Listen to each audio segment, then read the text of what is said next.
What's Benjamin's favorite? What's that guy's name? Engelbert? Tom Jones, Tom man. Jones. It's Tom not Jones. unusual. Yeah, it's not unusual. Tom Jones is the Captain Kirk of music. Of what? Of music. The Captain Kirk of music. All right. All right. All right. We're ready to go to the ball game. Leading off for the Walnut Creek Crawdads is Mickey Nunez. Now batting for the Walnut Creek Crawdads from Laney College, shortstop number 4, Mickey Nunez. I'm not sure it's Nunez or Nunes. I think it's Nunez. Well, we'll see. We'll call it Nunez. Left-handed hitter. The first pitch from Fannenstein is a fastball on the inside corner of the belt for a called strike one. Reed Fannenstein, 18 2/3 innings pitched. He's given up 7 earned runs, walked 2, and struck out 14. He's 2-1. The next pitch is a called strike two, so he comes out throwing strikes. Quick worker, the 0-2. Just misses outside. 1 ball and 2 strikes. Fannenstein gets the ball for more and looks into the sign, does not waste any time. Rocks into the windup and the 1-2 pitch. It's lined foul down the left field line and out of play, 1-2. Nunez will be followed by Connor Casperson and Wade Golden.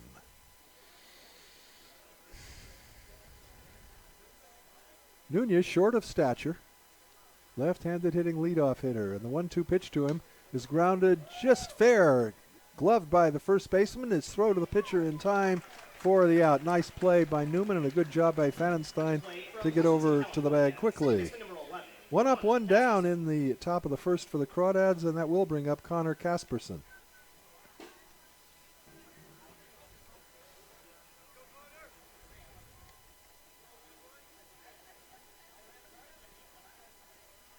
Casperson hitting .240 on the season, another left-handed hitter of slight build, and he takes a fastball for a called strike one.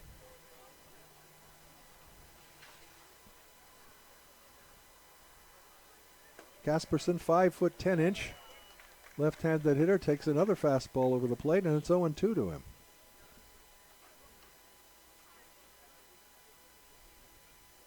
Fannenstein's 0-2 delivery. Fouled off to the left, late getting around on Reed's fastball, so we'll do it again, no balls and 2 strikes. Just underway at the ballpark, and the weather's holding.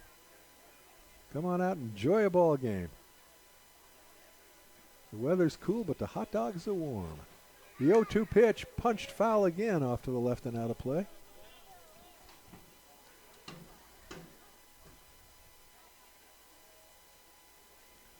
Oh, and 2 to Casperson. And the 0-2 pitch. Ground ball over the mound, over second base. Shortstop's got it behind second. A throw to first is wide. That'll be an infield single for Casperson. A nice effort on the part of David Hamilton. But his throw was well off, and I don't think he'd have gotten him anyhow had he been accurate. Yeah, he really had no reason to throw it. He did a good job fielding it, but there was no way he was going to get the runner. So 1 out, a single, and that'll bring up Wade Golden.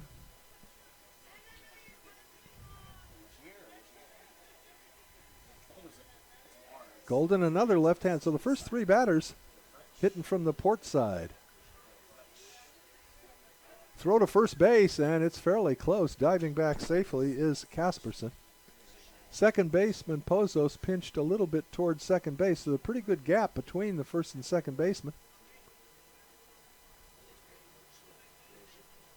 Fannenstein from the belt. Comes to the plate. The pitch is grounded at the plate. Foul. Back to the screen. Strike one. I don't know if you can make these out, Benjamin. Wade Golden, can you? Those are so faint.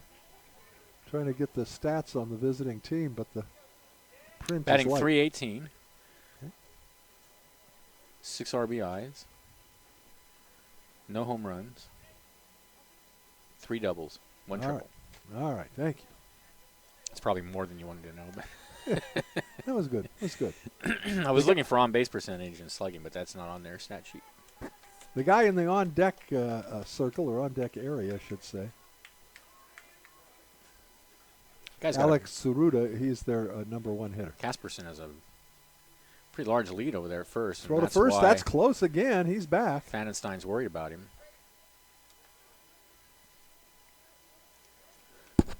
Infield back all the way around.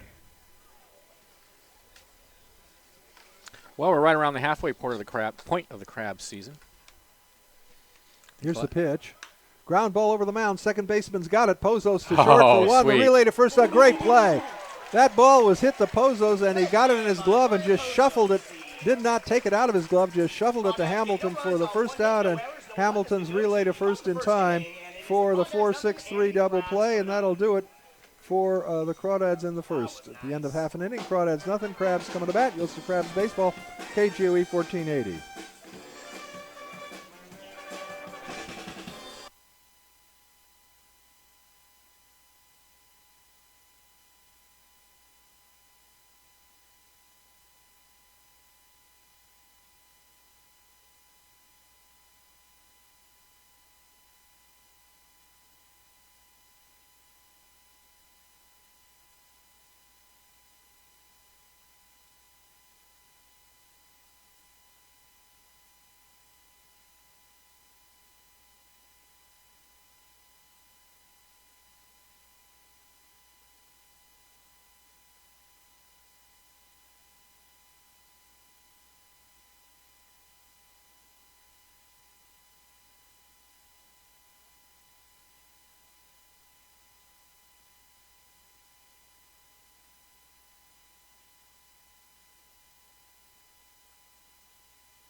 Welcome back to the ballpark.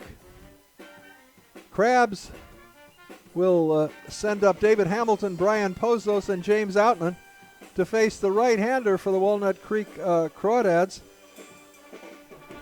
And that is McGrane, M-C-G-R-A-N-E, and the last name is Pledger, P-L-E-D-G-E-R.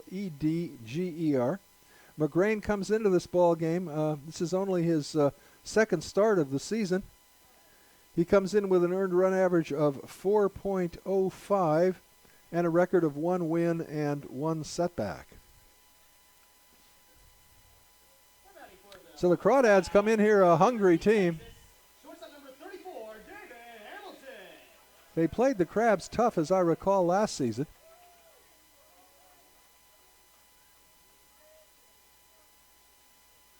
And a brief meeting on the mound between the battery and the third baseman, Alex Saruda. Hamilton comes into the ball game hitting .314,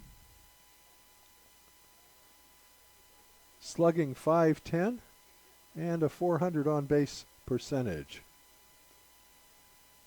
Hamilton, left-handed hitter.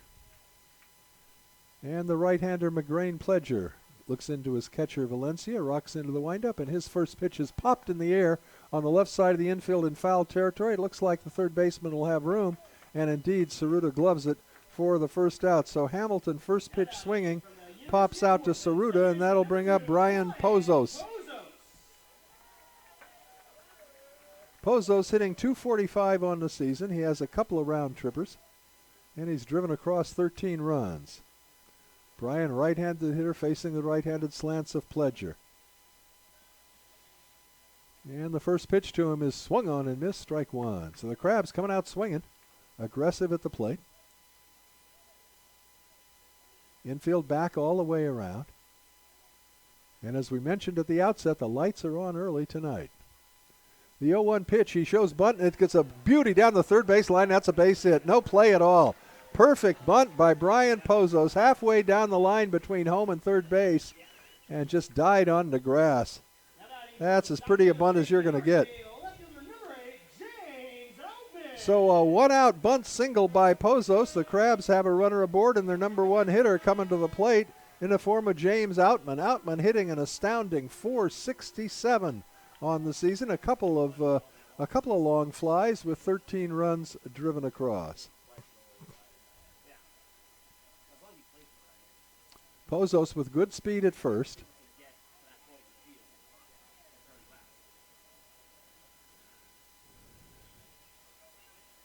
From the stretch, Pledger's pitch. Outman takes a pitch for a called strike one.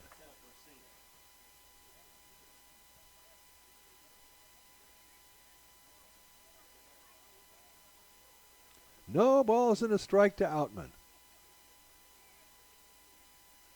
Throw to first base and diving safely back is Pozos.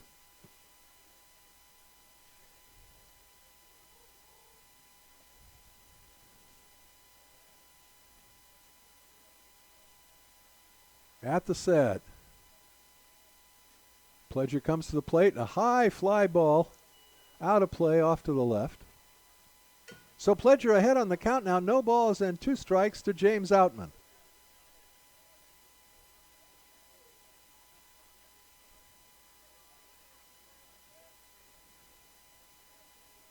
Pledger back foot on the rubber, looks into Valencia for the sign. He's at the belt and comes to the plate. Swing and a miss. Went for a pitch high in outside. So Outman, the first strikeout of the ball game for Pledger. And that'll bring up Jason Newman. Newman hitting .308. He leads the club with 4 home runs and tied for the lead with Michael Perry with 19 driven across. We'll keep an eye now on Pozos. Right-hander versus right-hander as Newman steps into the box.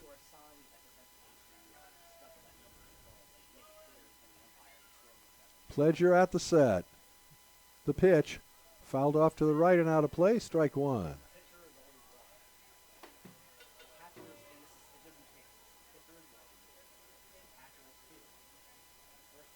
My recollection is Newman went yard, had his first home run the first ball game of the season.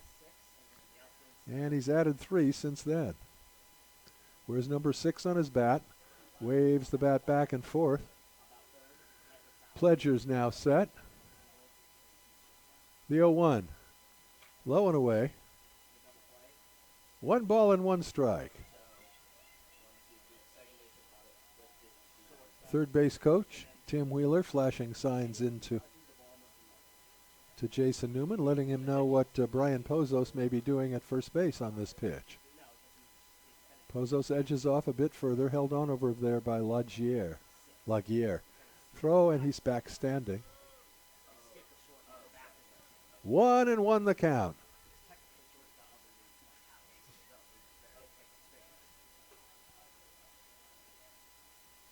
A ball and a strike now to Newman, the Crabs cleanup hitter.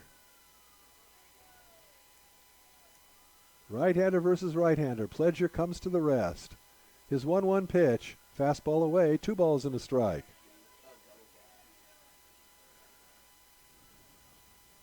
In the on-deck area, the man that Newman is tied with in terms of RBIs, Michael Perry.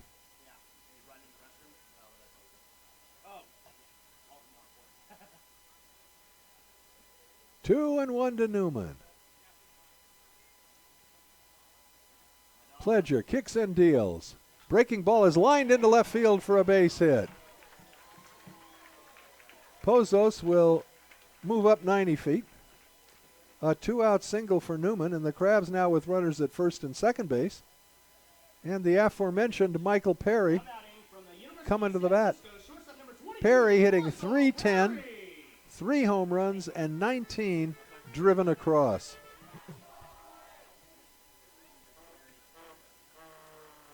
So again, we've got a right-hander versus right-hander situation.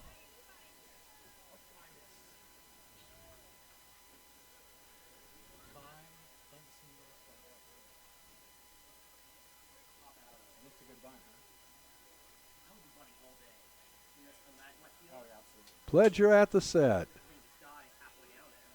Now he steps off the rubber. Collects his thoughts. Now he's ready. From the set. The pitch to Perry. Curveball stays up, 1-0. It's Justin Islas calling balls and strikes tonight. Chris Peterson is the first base umpire, and John Swanson doing duty at third. 1-0 to Perry. Scoring opportunity here with 2 outs for the Crabs. The 1-0 pitch. Ground ball hit to the shortstop. Third baseman cuts in front. He goes to second just in time for the force. And that'll do it for the Crabs in the first inning. No runs, a pair of hits, No errors and 2 left, and at the end of 1 complete, we're scoreless. You're listening to Crabs Baseball, KGOE 1480, Arcata, Eureka.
Harper Motors is proud to be one of America's oldest automobile dealerships. Established in 1912, they're a true family business.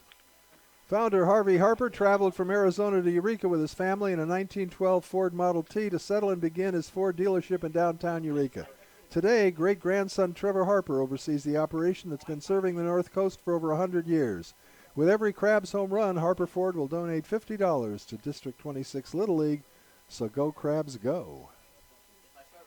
It'll be the middle of the order for the Crawdads. From Walnut Creek, as we go into the top of the second inning, Alex Saruda, right-handed hitter, will lead off. Saruda is the leading hitter on the Crawdads team, hitting at a .350 clip. Right-hander's first pitch to him is a high fastball. Saruda showed bunt and pulled the bat back. 1-0 the count to Saruda. He'll be followed by Marcos Valencia and Bear Smith. 1-0 fastball rides high, and it's 2-0 now to Saruda. Fanenstein back to the plate, and that fastball is in there for a called strike 1.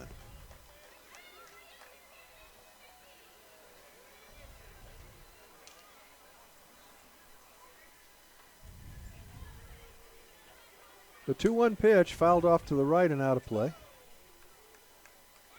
Saruda also not large of stature, 5 foot 10 inches.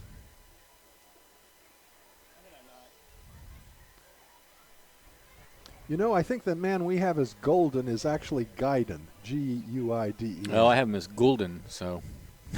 G-U-I, well, there you go. 3 interpreted. Line drive into center field for a base hit. So Saruda gets a leadoff single for the Crawdads, and that'll bring up Marcos Valencia. From Chico State University, catcher number 33, Marcos Valencia.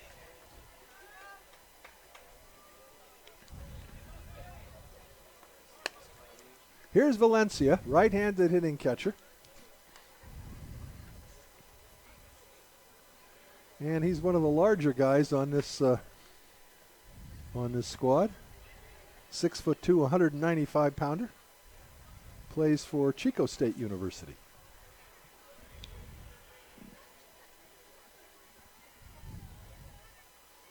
And the pitch to him. Breaking ball, just slider, just misses outside 1-0. I think that's Cirillo is going to Chico State next year, I believe. I think so. 1-0 the count to Valencia. Good school, part of the same system that Humboldt State University is in. Here's the 1-0. High pop-up on the right side in foul territory. First baseman Newman comes over near the dugout. Oh, he caught it in the dugout. That's unfortunately not going to count. Yeah, nice try. He actually went into the visitor's dugout to make the catch, but in that dugout, that's out of play area. You can reach over the top of the dugout, leap over the top and make a catch, but you can't go into the dugout. All right. Ball at a strike to Valencia. Still a pretty good catch. Oh, absolutely. All-out effort. Unfortunately, he just has nothing to show for it. Yeah. All right, 1-1 now to Valencia. Saruda takes his lead from first, held on there by Newman. The pitch, tries to check his swing, and it goes around on a slider, and And Pfannenstein ahead now, a ball and 2 strikes. Well, pretty good crowd for a rainy day. Yeah, folks just kept coming. Yep. A ball and 2 strikes to Valencia. Pfannenstein at the set. He set around the shoulders rather than the belt. Throw to first and diving safely back is Saruta. Kitty's insisted on being out when I left. I hope it's not a case of careful what you wish for between now and the time I get home. I hear you. 1-2 the count to Valencia. The pitch. Ground ball to the second baseman. Pozo's got it. He drops it, but it shuffles it over to second base and gets the out there as Hamilton there to receive the throw. Instead gets the ball that dribbled off of Pozo's glove and fortunately placed right at the bag, and it's a fielder's choice. So Valencia safe at first base on the fielder's choice, and Saruta out at second base on the force. Crabs were fortunate on that play. Yeah, just rolled right out of his glove into the glove of Hamilton. Yeah. Here's the right-handed hitting Bear Smith, B-E-A-R, like the animal. Smith, right-handed hitter, serving as the designated hitter. Very open stance. The pitch to him. Oh, that's where you want to pitch that open stance. Outside corner with a fastball. Strike 1.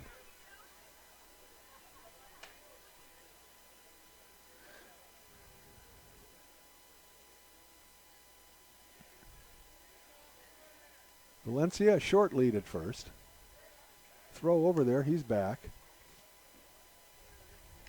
Pfannenstein keeping him close at first base.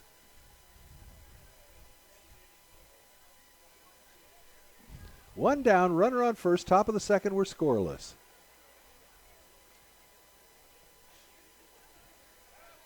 Throw to first, that one's closer. That was close. That one was closer. Pfannenstein, pretty decent move for a right-handed pitcher. He's been close on a number of throws over to first. They've been close. All right, Valencia edges off.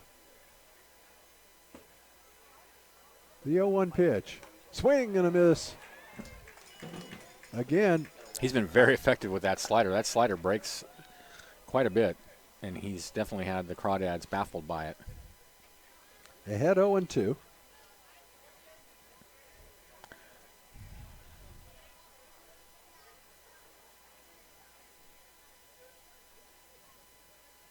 Ooh, throw to first, and they got him.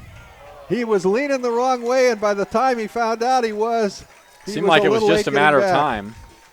So many close throws over there. So a fine pickoff, and now they're 2 down. And Pfannenstein ahead on the count. No balls and 2 strikes to Smith.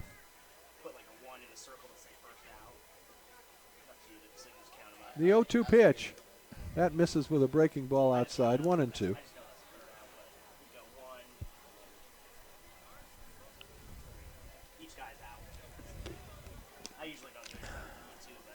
I know I've reported on a number of occasions that the stats online are updated, and they weren't, and I think they finally are fixed, I hope. Here's the 1-2. Misses wide 2-2. Well, it shows all the games, box scores for all the games. It didn't. I had one game missing. Yeah, and that's right. I put that game in today, and I posted everything, and I checked it. It appears that everything's on there. They're not going to appear in the order they were played because there's no way for me to get the computer to do that. But they should all be there, all the games. 2-2 pitches. Just catches the outside corner with the fastball. Boy, he put 3 of them there on the black, and that'll do it for the Crawdads in the second inning. No runs, a hit, no errors, nobody left. And at the end of an inning and a half, it's no score. You listen to Crabs Baseball, KGOE 1480, Arcadia, Eureka. Bottom of the second inning, and we are scoreless. Stand up.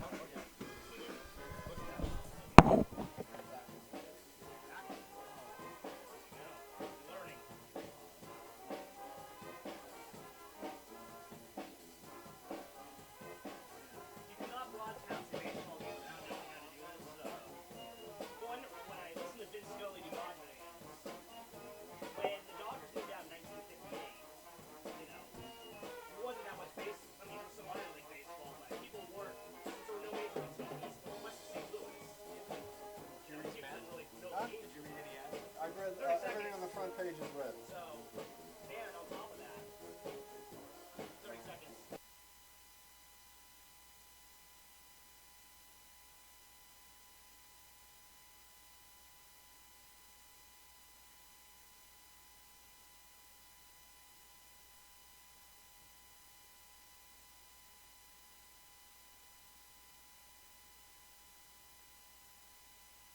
substitute. Welcome back to the ballpark. Thanks to the Lost Coast Brewery. Take a brewery tour at the Lost Coast huge $27 million bottling facility where you'll find T-shirts, sweatshirts, hats, bottle openers, stickers, and, of course, beer. Kids are welcome, and the tour schedule is Friday through Sunday at 12 o'clock, 1 o'clock, 2 o'clock, 3 o'clock, and 4 o'clock. They're at 1600 Now batting for the in Crabs Eureka. From Nick Warren leads it off for the Fresno Crabs. State Here's Hoke. University, catcher number 4, Nick Warren. Now you're on. You weren't Thank you, Benjamin. Warren comes into the ball game hitting. 320, slugging, and even 500 with a 440 on base percentage, 448 on base percentage. Excellent numbers all.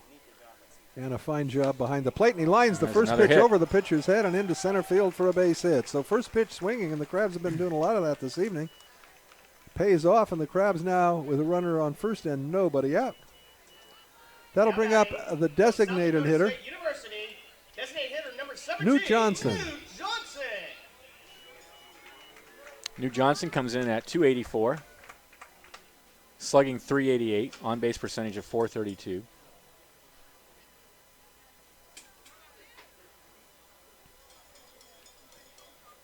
Big right-handed hitter.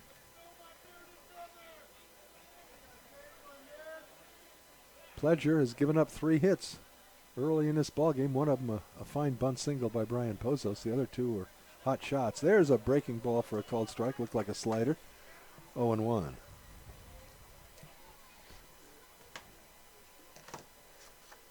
Johnson takes a look down at third base coach Tim Wheeler. With a pitch. Breaking ball. He was out in front as he took something off of that.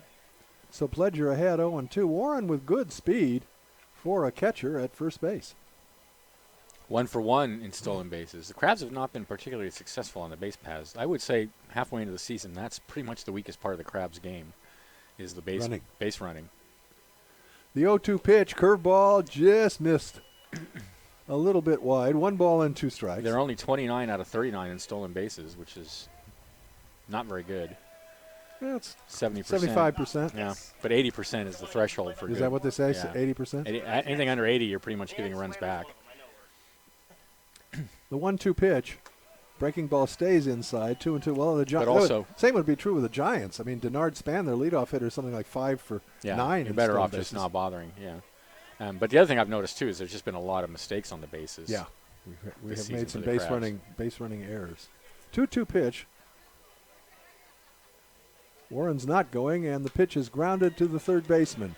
He goes to second base for 1. The relay to first is not in time. Ball was not hit that hard.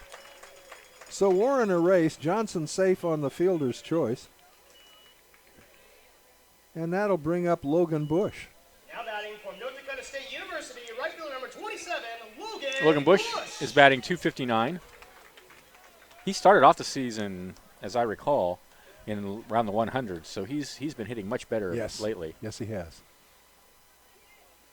385 on base percentage. And we've already said how much fun it is to watch him operate in right field. All right, left-handed hitter facing the right-hander Pledger. Logan takes a fastball wide, 1-0. You don't count, it's only out. Third baseman Saruda about even with the bag. The rest of the infield back. Laguerre holding Johnson on at first. 1-0 the count. The pitch. Line drive into center field. It could drop. The center fielder's got to have to play it on a bounce. And moving up to second base on the play is Johnson, a little Texas leaguer for Bush. Had the conditions on the field been better, the center fielder may have been able to get to that one. But he's got to be he's got to be a little careful. You slip and the ball goes by you, and then you're in a heck of a lot of trouble. Center fielder number 9, Austin White. Here is Austin White, the number 9 hitter for the Crabs. He is a speedster. White comes in batting .239. Runners at first and second, 1 out. Right-hander versus right-hander. Pledger at the belt. A look back at second, the pitch to White. Breaking ball in for a called strike 1.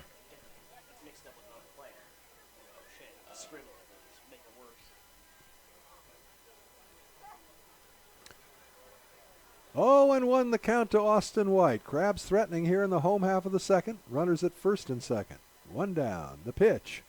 Fastball is grounded down to the first baseman. It comes off his chest and it goes into right field. One run's going to come in. Rounding second and going to third is Logan Bush. Throw back to second, and they got White there. Well, White stumbled going around first. He stumbled a few times and finally regained himself, but not in time to get the second safely. So that'll be an error on the first baseman, which allowed Newt Johnson to come around and score. Logan Bush made it to third. Austin White is then thrown out. What was the throw there? I was watching the play. 9-4. 9-4 to nail Johnson as he tried to go to second base. So the Crabs break on top 1-0. They've got a runner at third with 2 down. And here's David Hamilton, who popped to third baseman Saruta in the first inning, last inning. So an unearned run here for the Crabs. Well, we don't know if it's unearned, do we? Not yet. Not yet. Not for sure. Yeah. First pitch is fouled back, strike one. That's the ball that White hit. It did take a couple crazy hops, and I had a feeling maybe the first baseman was going to botch it just because it was spinning in a Had strange that top way. spin yeah. on it. Yeah. And it just hit his glove and skipped right past him. Here's the 0-1 pitch, curveball and a beauty for a call, strike 2 to David Hamilton.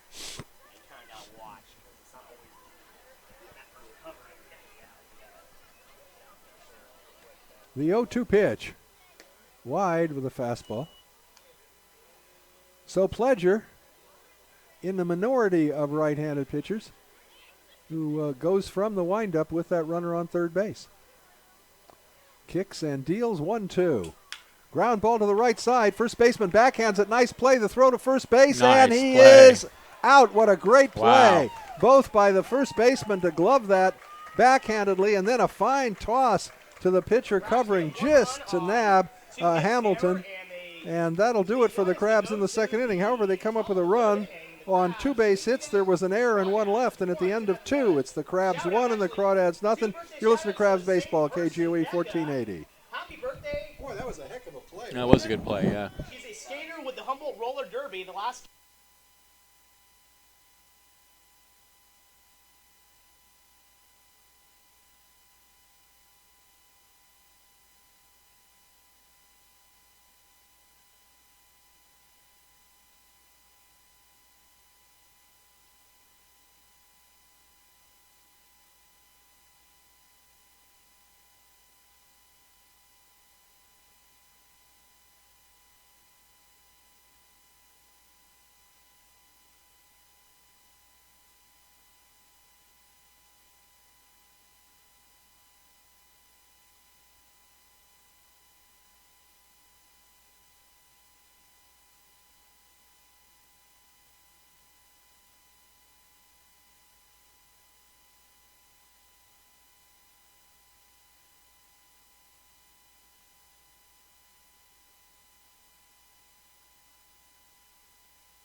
Welcome back to the ballpark. Thank you to The Alibi. 2 locations open on the Arcata Plaza to serve you. They have a large breakfast menu with weekend specials that are Crabs board member approved. That's pub food, local microbrews, chicken wings, live music, and their breakfast. It's The Alibi. There's beer's $1 off. They're on the plaza. There you go. And they have good breakfast. And great breakfast. We can vouchsafe for them. Michael Laguerre, right-handed hitting first baseman. And the first pitch to him is a fastball, 1-0. Laguerre made that fine fielding play to stifle the Crabs in the second inning, prevent them after from taking a tough error in the same inning. That's right. Laguerre is high and tight with a fastball. Their 2-0 stats to appear Laguerre. to have gone missing. Here they are. Here they are. Thank you. Laguerre. You pronounce that Laguerre, L-A-G-I-E-R. I'm going to go with Laguerre. I don't All know right. if that's right or not. Laguerre.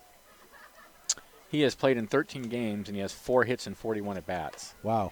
Yeah. Fastball 3-0. That's not the kind of guy you want to walk to lead off an inning, but he's No, it isn't. now 3-0. They've had base runners in both innings, but Pfannenstein has faced the minimum number of batters because both of them were erased. There's ball 4. So on 4 consecutive pitches, Laguerre trots to first base, and that'll bring up the left fielder, Brady Weiss. Brady Weiss is batting .239. Batting from Chapman, Arizona, left fielder number 5. Weiss, the fourth left-handed batter on the Crawdads team. Again, not very tall of stature. See if we can find that out for you here. 5'11", 185-pounder. Doesn't look to be that heavy. He bunts it in front of the plate. The pitcher's only play is going to be to first base. Fanenstein makes the play. The sacrifice works, and Laguerre moves up 90 feet. So a sacrifice bunt by Weiss, one down, and that'll bring up Trevor Greenlee. Greenlee, right-handed hitting right fielder. Potential tying run at second base in the form of Laguerre. Greenlee has 6 hits and 40 at-bats. Another fellow batting way below the Mendoza line. Tall, thin player. Does not count against your batting. 6'3". They have him at 215, but he doesn't look that heavy. And he waves at the first pitch that's well out of the zone, strike one.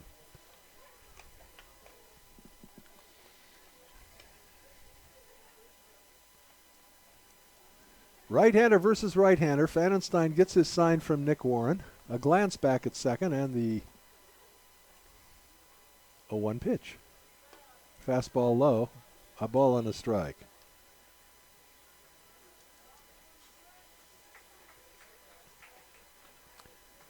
Greenlee, the number 9 hitter in the Crawdads order, so we'll go to Mickey Nunez next in the on-deck area. The 1-1 to Greenlee. Swings and misses, tries to check his swing. So Fanenstein ahead now in the count, 1 ball and 2 strikes.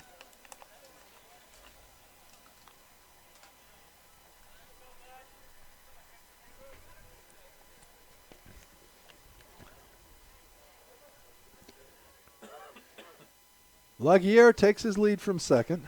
Not a big lead. Neither middle infielder is close to the bag. The 1-2 pitch. High with a breaking ball, 2-2.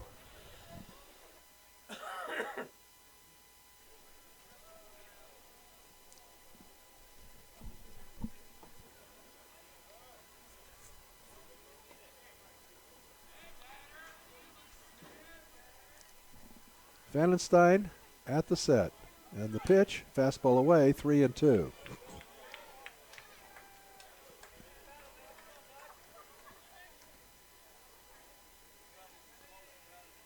Full count to Greenlee with 1 on and 1 gone here in the top of the third. Crabs leading 1-0.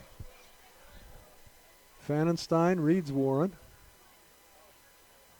at the set, which is around his shoulders. The payoff pitch. Ground ball up the middle over second base. Diving stop by Pozos. Throw to first base is not going to be in time. A fine effort by Pozos. That's definitely saved a run. Had that gotten into the outfield, Laguerre would have been able to scamper home. So credit Greenlee with an infield single. Good play by Pozos, but now the Crawdads have runners at the corners with 1 down. And here is Mickey Nunez. That was a much closer play at first base than I thought it was going to be. Yeah. A really nice play Excellent by Pozos. all the way around. So with less than optimal conditions, we're seeing some fine fielding thus far in the ballgame. A couple of nice plays on both sides. Working from the stretch, the pitch. Nunez takes the fastball for a called strike 1.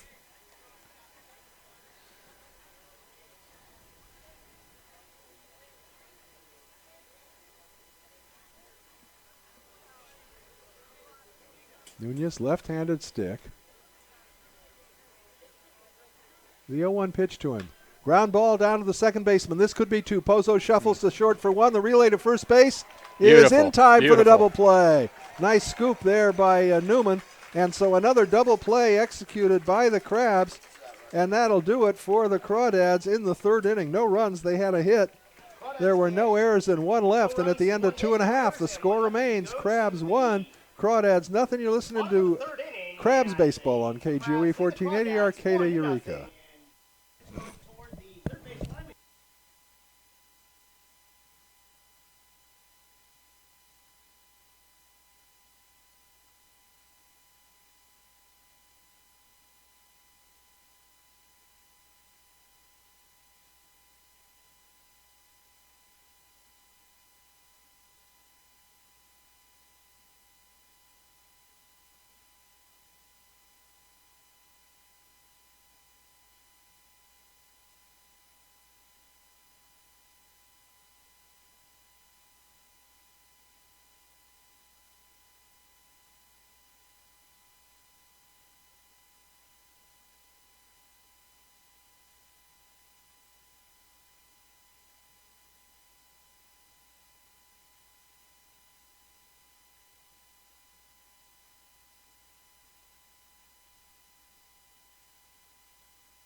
Brian Pozos will be leading it off for the Crabs in the bottom of the third. And Benjamin, he's already shown us some nice fielding. Indeed, he has.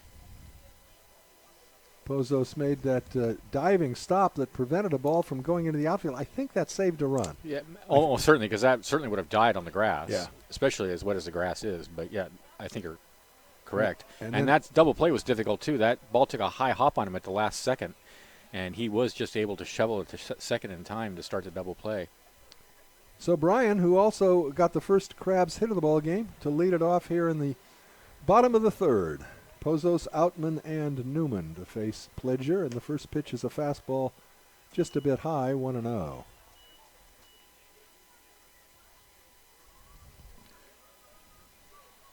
Do we know what the weather forecast is for tomorrow? Is it going to... Yeah, it's supposed to be better. We're not going to have any rain tomorrow. Foul ball off to the right, out of play. Scoreboard has us with 3 hits. I got 4. We have 4. 1 ball and 1 strike to count to Pozos.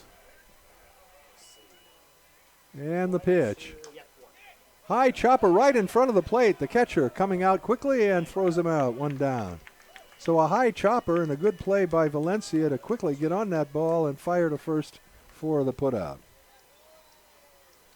That'll bring up James Outman, who was a strikeout victim in the first inning. Went for a pitch out of the zone. It is going to be overcast all day tomorrow, though. Yeah, it's not going to be pretty, but it's not going to rain. Well, if it's not going to be pretty, it might as well rain, honestly.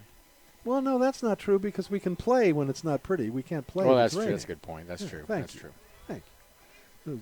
Benjamin's secretly a water polo fan. Fastball is high, 1-0. I mean, I can be here in the winter for rain. I mean, it could Yeah. at least not rain in the summer, That's in true. July. Was that old Johnny Rivers song, Summer Rain? Yeah. Not that romantic for me. Uh-huh. Fouled back onto the screen. The count evened out when 1 ball and 1 strike. I mean, it's going to rain from October to March as it is. Now. At least let up That sounds for a couple days a little here in July. testy about our climate here. 1-1 to count to Outman. Fastball stays up. 2 balls and a strike.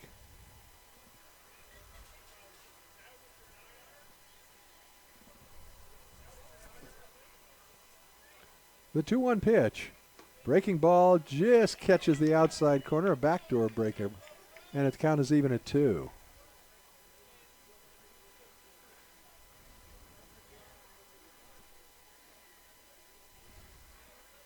The 2-2 offering. Ground ball foul outside of first. Who got our RBI, Benjamin? I failed to note. There was no RBI because the run scored on an error. Thank you.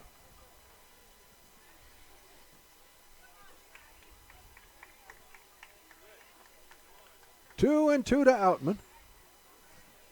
Pledger gets his sign from Valencia, rocks into the wind, and the 2-2 pitch.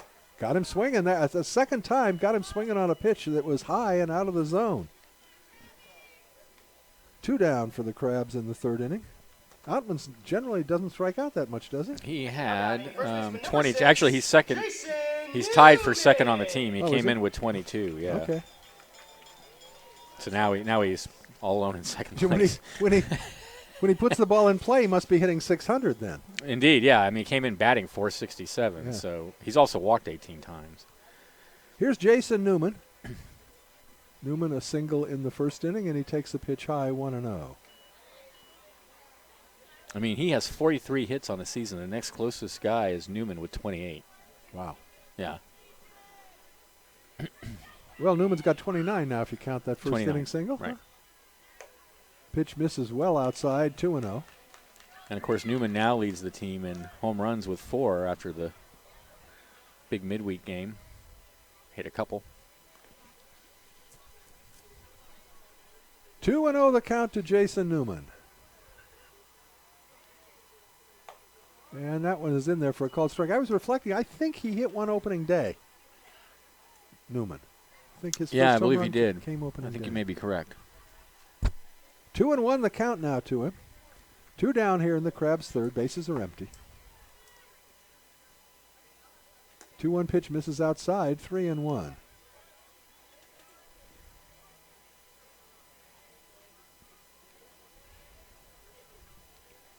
Hitters count for Crabs cleanup batter Jason Newman. And the 3-1 pitch.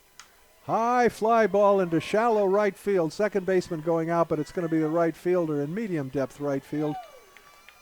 Greenlee gloves it for the third out. The Crabs go down in order in the third, and at the end of 3, the score remains Crabs 1, Crawdads nothing. You listen to Crabs Baseball, KGOE 1480, Arcadia, Eureka.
Reed Fanenstein takes to the bump in the fourth inning with a one-run lead. Crabs got an unearned run in the second inning, and that's been all the scoring to date. Crawdads with 3 base hits, the Crabs with 4. And the only miscue of the game was a costly one for the Crawdads that let in that first Crabs run. Giants trailing 2-0. Arizona got 2 runs off Samardzija right off the bat. Oh, boy. So he has been struggling. Here's Casperson. He got there first till the game, and he lines that one just foul outside of third base. Maybe a foot away from extra bases on the line shot.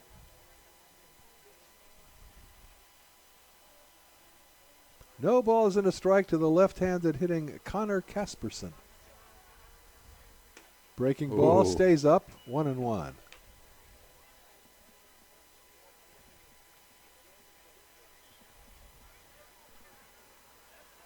The 1-1 pitch. Ooh, big cut. Comes up empty. It's 1-2.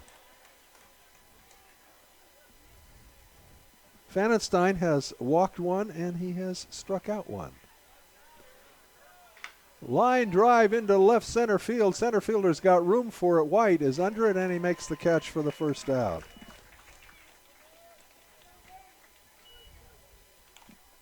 Casperson lines to center, 1 away, and that'll bring up Wayne Guiden, Guiden. Batting, center fielder number 42, Wade Guiden. Guiden hit into a ending inning double play in the first inning. And the first pitch to him is a fastball that stays a bit inside, 1-0. Crabs have turned 2 double plays in this game already. Yeah, the fielding has been crisp. Ground ball up the middle. Shortstop Hamilton behind the bag. He's got it. The throw to first is low, and it bounces over the head of Newman. And just as we're complimenting the defense, the first error of the ball game on that throw from Hamilton. And you got it. I don't want to make excuses, but I'm gonna. The ball is not going to be easy to throw tonight. Yeah, and he bounced it 2 or 3 feet in front of Newman, and it may have slipped out of his hand. Right. You would have to guess because it wasn't close to being to the bag.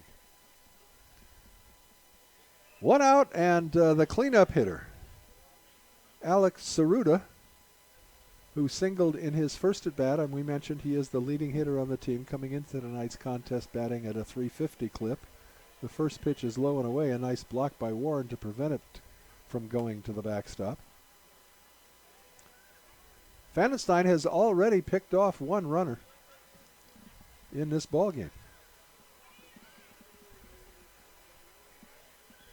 Guiden's got a fairly modest lead over there. Saruda takes a breaking pitch or a slider on the outside corner for a strike, 1-1.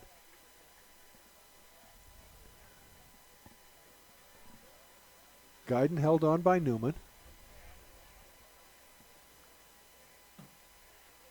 Vandenstein back foot on the rubber, long look into Warren. Now he takes too long, and Saruta asks for and gets time from home plate umpire Justin Islas. Now he's back in the box. Vandenstein back on the rubber. The 1-1 pitch. Over the plate but high, 2-1.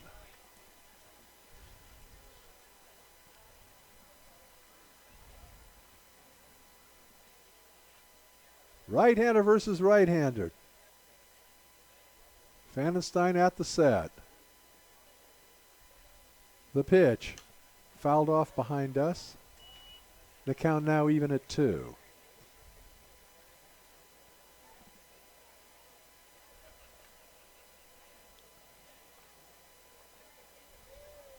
We've had a number of base runners for both sides, but only one has come home, and that was the Crabs scored in that unearned run in the second inning.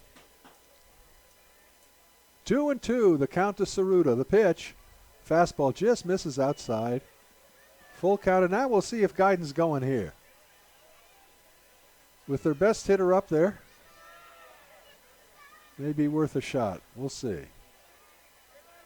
He edges off of first. Vandenstein at the set. He's going. The pitch is grounded. Foul outside of third base over to Crabs' third base coach, Tim Wheeler. I mean, not the Crabs' third base coach, the third base coach for the Crawdads.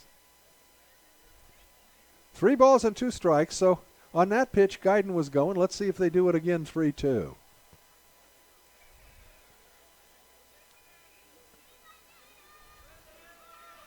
Vandenstein at the set. Guyton goes. The pitch is outside, ball 4. Just missed. That was a close pitch. And Vandenstein liked that pitch. Thought he had it. Looked a little low from up here. What? Benjamin agreeing with the umpire on a call that went against the Crabs. I think that happened once back in 1999. It was the last time. Here is Marcos Valencia. I'm an objective reporter. Yeah. Take a lie detector test on that one, buddy. Here's Valencia, potential tying run on at second base. Valencia grounded into a fielder's choice in his only at bat of the evening, right-handed hitter.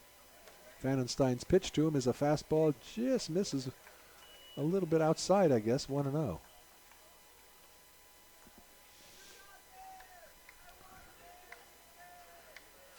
The Walnut Creek Crawdads with runners at first and second, 1 out. Top of the 4th inning, they trail the Crabs 1-0. Battle of the Crustaceans. The 1-0 pitch. An excuse me foul ball. Tried to pull his bat back, but was unsuccessful. The count even 1-1. Now, Crawdads have kind of legs. Don't they have little spindly legs? So do crabs. Well, crabs have big claws, though, you know. They also have legs. Well, but they're not little spindly. Little. Yeah, they have little tiny legs. Little like wow. yeah. I'm sorry to hear that. I mean, Krusty's the exception. Yeah, I'm just saying. I look at Krusty. He's about 6 feet tall, but most crabs aren't that tall. Then they're not. Me. No, and most are not bipedal. Well, Krusty's sort of a weird freak of nature, if you will. A little biology for you. I know it's a little late for the school. The school's out, but you might want to take some notes on Benjamin's lectures here on crustaceans and the like. 2-1 the count to Valencia. Runners take their leads from first and second. Vandenstein gets the sign, comes to the plate 2-1, fouled at the plate, and the count even at 2. Of course, a crawdad's more like a lobster, kind of a poor man's lobster. Kind of a freshwater lobster. Lobster at Denny's or something like that. Like a freshwater lobster. 2-2 to Valencia. Vandenstein is set. 2-2 offering. Little flare down the right field line in foul territory. Johnson gives it a run, but Newman gives it a run, but it comes up short. It fell right into a fan's lap, sitting along the judo hut out there. Wake up. Hey, lawsuits are coming. All right, 2 balls and 2 strikes to Valencia. And now Security going down there to taser that person and take the ball away. There you go. Fan-friendly ballpark here. 2-2 pitch. High fly ball into right center field. Coming over is Austin White. And the right fielder instead, it's going to be Bush who makes the catch and throws it quickly back into the infield. The runners hold their positions, and they're now 2 down. Now batting, designated hitter number 24, Bear Smith. That'll bring up Bear Smith. Smith, the only strikeout victim thus far by Pfannenstein. He struck out to end the 2nd inning. And Pfannenstein would like to Xerox that one right here.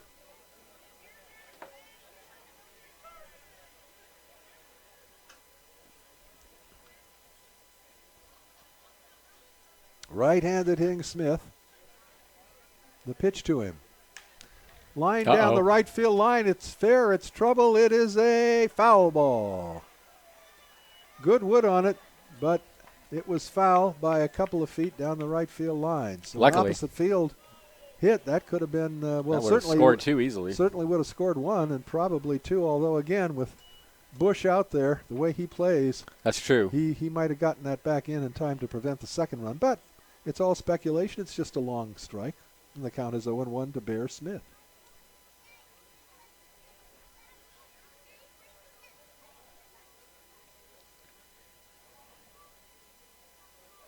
The 0-1 pitch.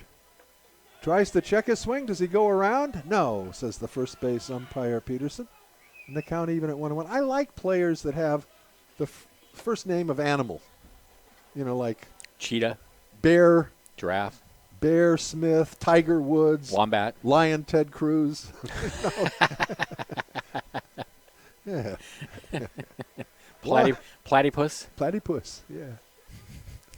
1-1 to Smith.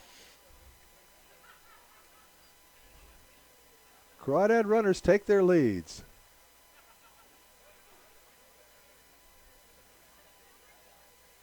Pfannenstein comes to the plate and misses with a fastball, 2-1.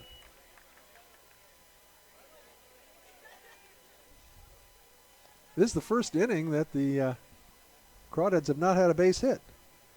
An error and a walk account for the 2 base runners. Here's the 2-1 now to Smith. The pitch.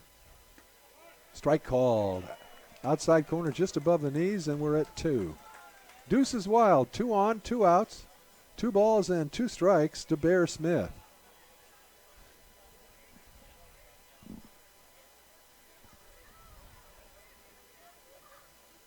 Pfannenstein is set. The 2-2. Got him swinging. Nice pitch. Got him to chase a pitch, a slider out of the zone, and that'll do it for the Crawdads in the 4th inning. No runs, no hits, 1 error, and 2 left. And at the end of 3.5, it's still the Crabs 1, Crawdads nothing. Listen to Crabs Baseball, KGOE 1480 Arcadia Eureka.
All right. Thank you to Eureka Rubber Stamp. The Eureka Rubber Stamp Company has been in business in Humboldt County since 1954. They're locally owned and operated. They manufacture rubber stamps, engravings, vinyl signs, lanyards, novelty items, stencils, and more. And new memorial rocks are now in stock. They're at 520 F Street in Eureka from 8:30 to 5:30 Monday through Friday. Michael Perry. I don't think I'm on. You're on. All right, okay. Couldn't hear myself. Now batting. Michael Perry to lead it off for the Crabs. Michael Perry. In the home half of the fourth, Perry grounded into a fielder's choice to end the first inning. Right-handed hitter facing the right-hander Pledger, and the first pitch is high, 1-0. It'll be Perry, Warren, and Johnson. Crabs try and extend their 1-0 lead here in the bottom of the fourth. That curveball is in there for a called strike.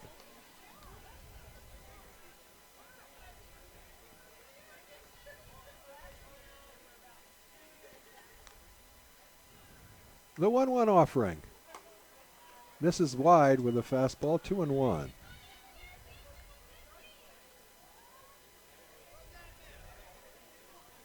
Pledger has fanned two. He has yet to walk a batter. Curveball is hit a long way to left field. Back on it is Weiss to the warning track, to the wall. It is out of here. A home run for Michael Perry. Number 4 on the season.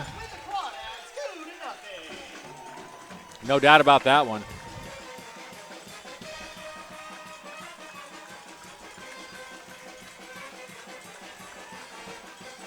Perry touches home and is greeted by a group of enthusiastic Crabs as his solo home run puts the Crabs up now by a score of 2-0. And he got all of that one, went out at about the 343 sign in left field. Here's Nick Warren. Warren with a base knock in his first at bat tonight. 21st home run of the season for the Crabs. How many for the opposition? 9. Dominant on the long ball. Fastball is just a bit inside to Warren, 1-0.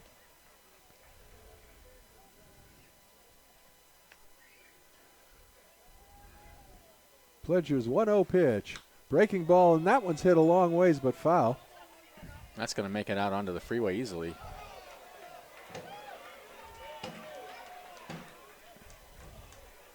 So he was ahead of it, but he hit it well. The count is even at 1 to Warren. The next pitch is lined just foul outside of third base. That had extra bases written on it had it stayed fair. So Pledger ahead on the count, 1-2, but 2 balls have been rocked pretty hard.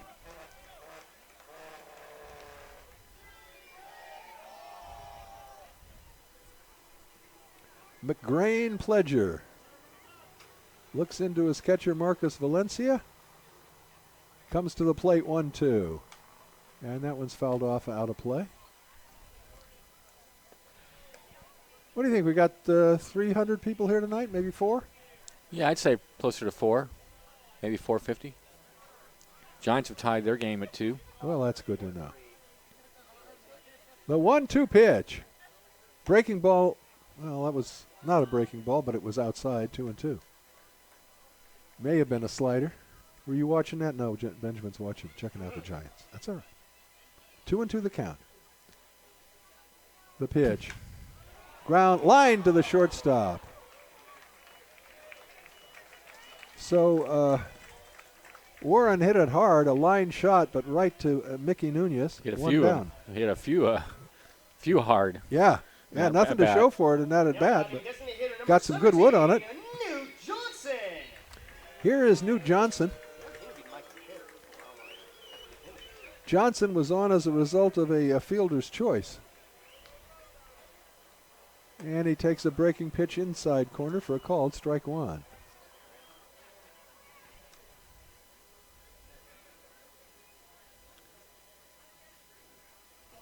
Pledger's 0-1 pitch. Line drive. That shortstop's not going to get that one. Have to be about a foot taller. Into center field for a base hit. So a line single by Johnson, and it looks like the Crabs now getting pretty good wood on McGrain Pledger. A home run, a line out, and a solid single. And that'll bring up Logan Bush. Coming to the plate, right fielder number 27, Logan Bush.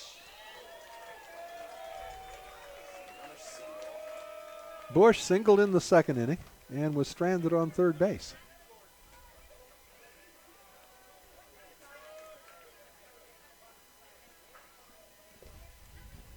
Johnson takes a lead at first base, held on over there by Laguerre. There's a throw over.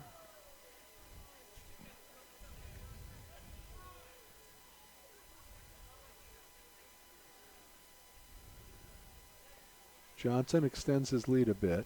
The pitch to Bush. Logan lines it into left center field. That's going to fall for a base hit on one hop, played there by Weiss, and he gets it back into the infield. So now the Crabs have runners at first and second, one out, and Austin White coming to the bat. Now batting, center fielder number 9, Austin White. So 3 hits in the inning, a home run, a sharp liner to short, and then back-to-back singles by Johnson and Bush. And the number 9 hitter, Austin White, at the plate.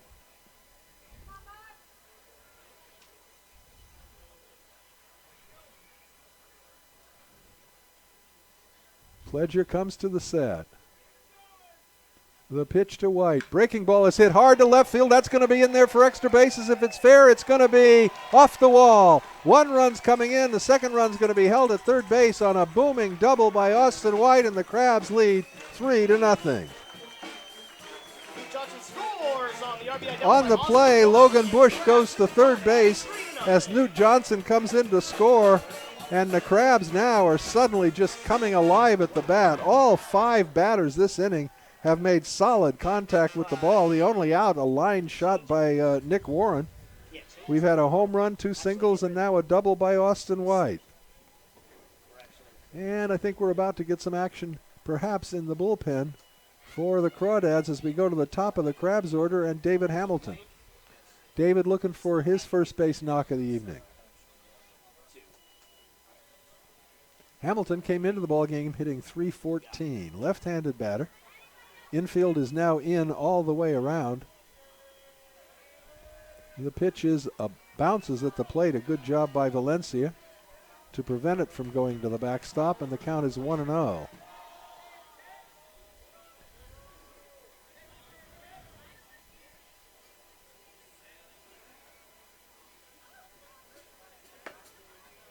Working from the windup, Pledger's pitch. Curveball swung on and missed as he had Hamilton out in front of that. Base hit here could really break things open early. Crabs already up 3-0, and they got 2 runners in scoring position with only 1 down. The infield playing in to try and cut that run off. The pitch is a curveball grounded just fair down the first base line. Here comes 1 run. Here comes 2 runs. Heading to second base. The throw to second is not going to be in time. A stand-up double for David Hamilton, and it's a 5-0 ball game. Right over the bag, down the first base line.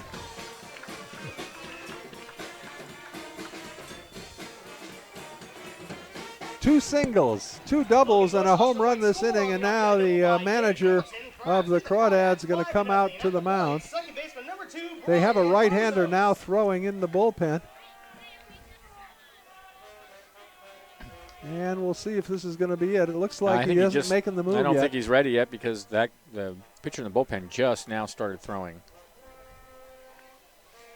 So a little confab on the mound. The battery and the manager or pitching coach, we don't know which, maybe the pitching coach, talking to Pledger. But damage has been done. The Crabs have plated 4 here in the bottom of the 4th. And Brian Pozos coming to the bat with David Hamilton on second base and 4 runs in this inning.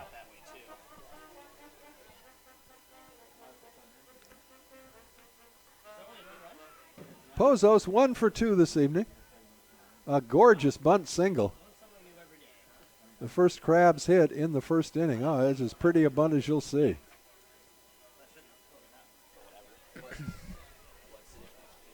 Right-hander versus right-hander. Pledger comes to the plate, and it's lined into left center field. That's going to fall for a base hit. Rounding third and coming to the plate is Hamilton. The ball gets away from the outfielder, and so moving to second base. That's an error is Pozos. on the center fielder. Pozos a single.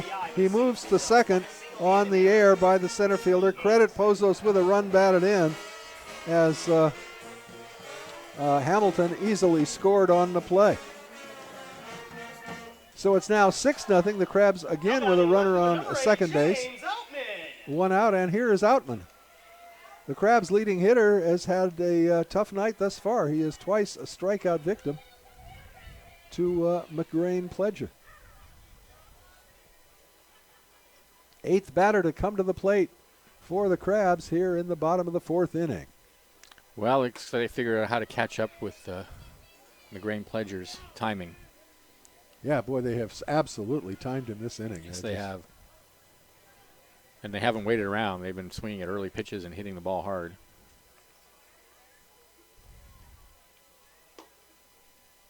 What's that old Sinatra song?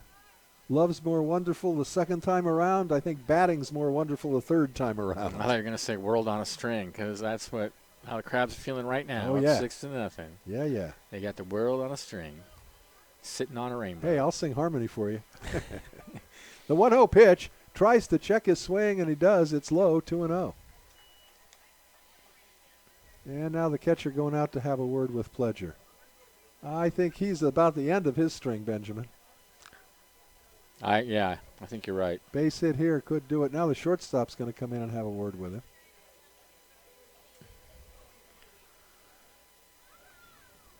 With the runner at second, of course, the infield now back. 2-0 to Outman.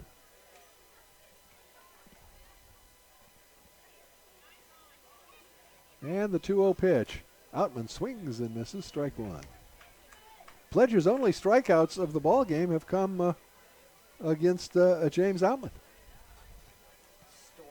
Far and away the Crabs' leading hitter.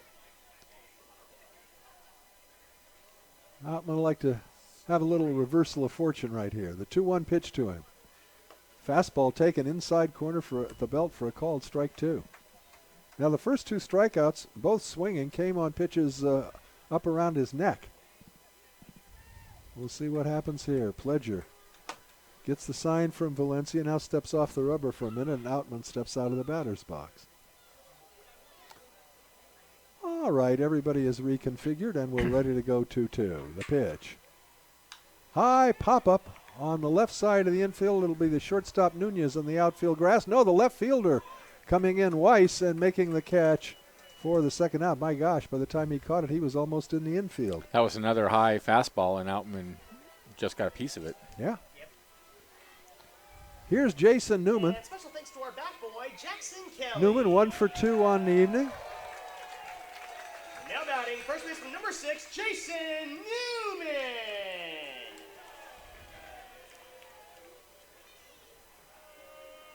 Newman, the 9th hitter to come up this inning. Crabs have already scored 5, and they got one more sitting on second base in the form of Brian Pozos. Right-hander versus right-hander. The pitch to Newman. Bounces at the plate and gets away from the catcher. Trotting over to third base on the wild pitch is Pozos. I assume that's a wild pitch. Absolutely.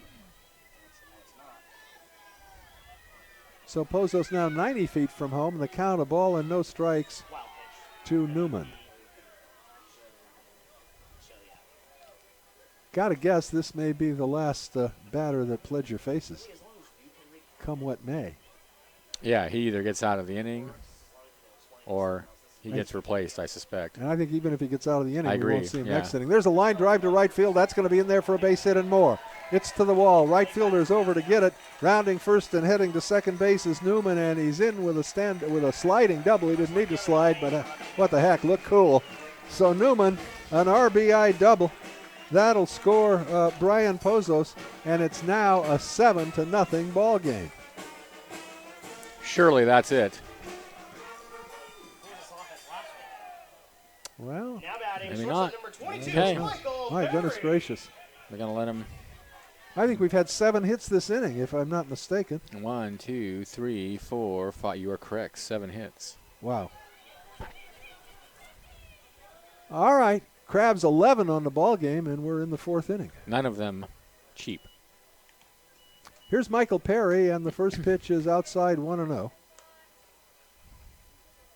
Perry started the inning off by going long ball, home run over the left field wall. And that was just the start of what's become a deluge, not from the sky, but from Crabs' bats. That pitch is in there for a called strike, 1-1. So the Crabs bat around here in the 4th and put this game pretty well out of reach.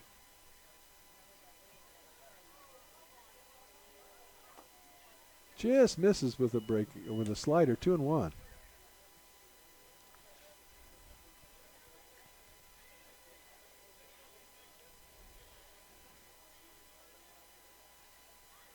Pledger at the set, the 2-1.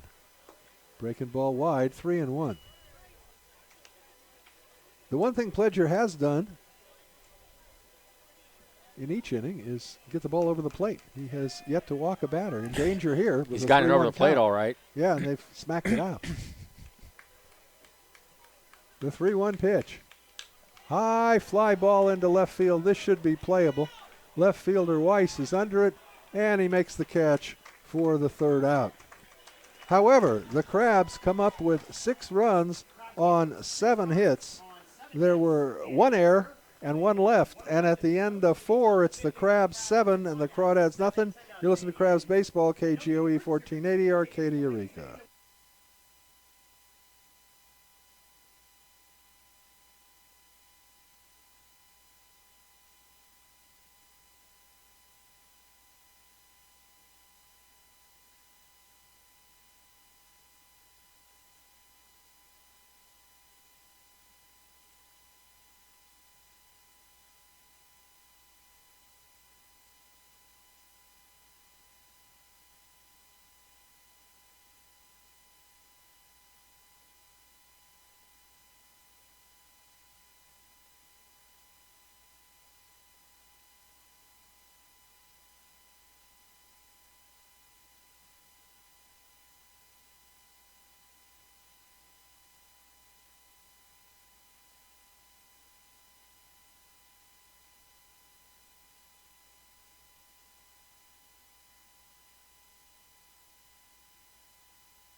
Eureka Rubber Stamp Company. Eureka Rubber Stamp Company has been in business in Humboldt County since 1954. Locally owned and operated, manufacturing rubber stamps, engravings, vinyl signs, lanyards, novelty items, stencils, and more. New memorial rocks are now in stock. Eureka Rubber Stamp is located at 520 F Street in Eureka. The business hours from 8:30 to 5:30 Monday through Friday. Well, the grounds crew is out working on the mound, making sure that the footing is safe for the pitcher coming off that rubber in inclement weather day in Humboldt County. But I think we've seen all the rain we're going to see tonight, and tomorrow is supposed to be overcast but dry. So we hope we'll see you here at the ballpark at 7 o'clock for the second game in this series. Now as we head into the 5th inning, what Ponce de Leon unsuccessfully looked for, here's the fountain of youth, Benjamin Schaefer. Thanks, Hoke. All right. It'll be Laguerre, Weiss, and Greenlee for the Crawdads in the top of the 5th inning. No runs, 3 hits, 2 errors for the Crawdads. 7 runs, 11 hits, 1 error for the Crabs.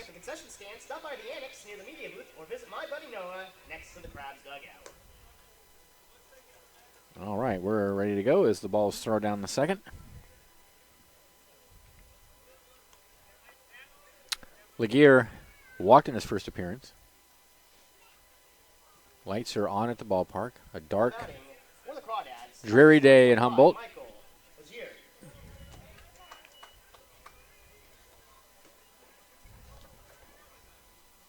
Reed Fanenstein out for inning number 5. Sets and comes home with a fastball on the outside corner. Good pitch.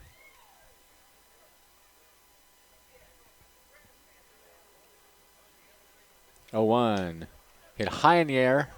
Right side, it's Pozos and Newman, and it'll be Newman to put it away for out number 1.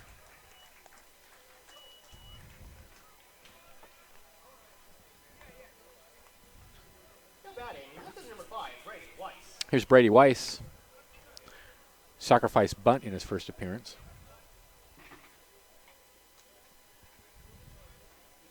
Left-handed hitter against the right-hander Fanenstein. Here's the pitch.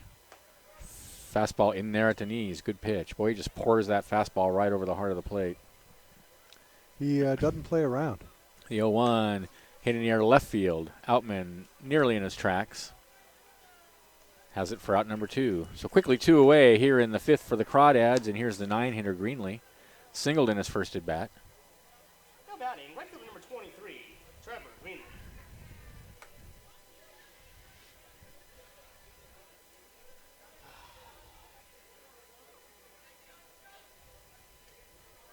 Fanenstein winds, and there's a fastball down and away.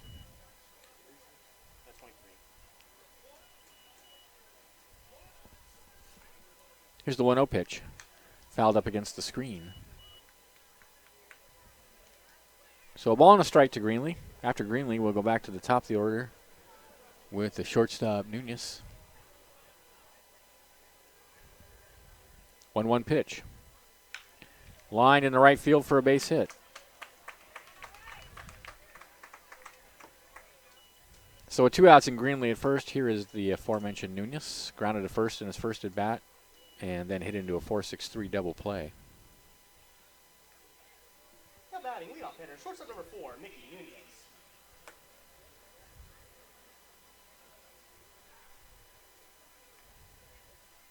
Sponsor appreciation night at the ballpark tonight. Is it? I believe so, unless they postponed it. It was scheduled. Fastball is high and away. It's 1-0. I certainly didn't see any evidence of that. It was. I got an email about it today because there were emails flying today about whether we're going to cancel the game or not. And one of the worries is how are we going to let all the sponsors who were here for the game know if we did cancel? The fastball misses high. It's 2-0. Perhaps they postponed it for better weather. Or maybe they're down in the right field picnic area. Do we know who's down the right field picnic area? Smoke Cookhouse is down in right field, okay. so 2-0 the count. So maybe they did postpone it for another night. But I'm a little surprised because that's hit in the air down the left field line. That is going to be a foul ball as it bounces into the Crabs bullpen. Because as I said, one of the concerns that was expressed in the emails was how are we going to let everybody know? Yeah. So. Well, usually they have some kind of goodies for the sponsors. And Yes. Yeah, you're right. Yeah. In the old days, they used to have them take batting practice, but I don't think they do that anymore. 2-1 the count. Greenlee over at first. Here's the pitch. And he hits that one in the air. Shallow left field. It's the shortstop, Hamilton, going out on the grass for out number 3. No runs, a hit, no errors, a runner left at the end of 4.5. 7-0 Crabs. This is Crabs Baseball, 1480 KGOE.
Patty Stokeham. Patty Stokeham of Remax Realty.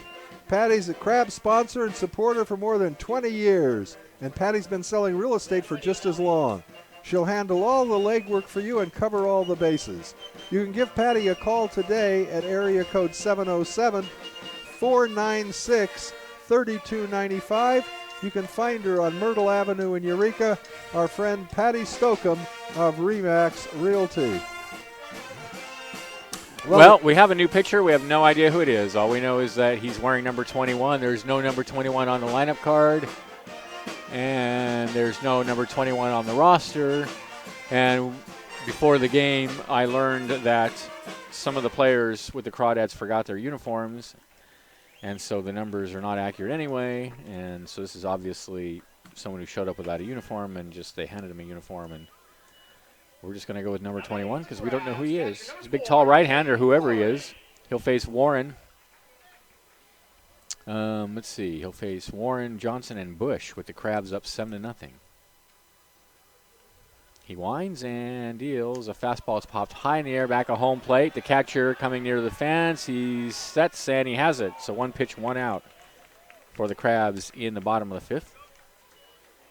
That's frustrating when that happens as a hitter when you pop a ball up right behind home plate. Just a pop-up in general has got to be one of the most frustrating. Yeah. Could I get a do-over on that? Give me a mulligan. Here's Johnson. Hit into a fielder's choice and singled. Warren, by the way, is 1 for 3 now.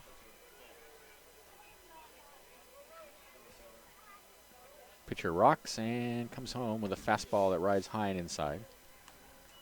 7-0 in favor of the Crabs. First of 3 with the Walnut Creek Crawdads over the weekend.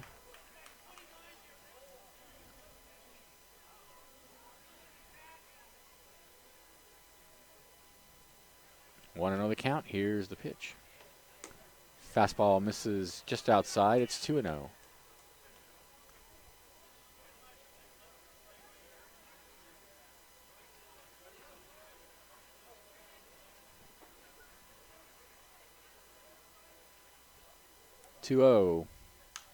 Popped high in the air, back of home plate. Here comes the catcher. And it bounces off the very top of the fence and into foul and up against the Don Turbush announcer's booth. I was ready for it. Yeah. I was ready for it. Yeah. You can come out from under the table now. Oh, can I? Okay. We're the two guys that I would come in. Those hard balls, they can make an owie. They can make an owie. 2-1 the count. I'm totally exposed here. I have no window in front of me. 2-1 pitch. This is outside, 3-1. And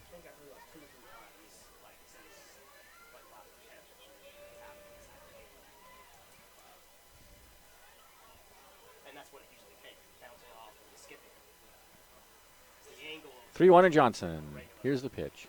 foul back. Hammered in the left field, but right at the left fielder for out number 2.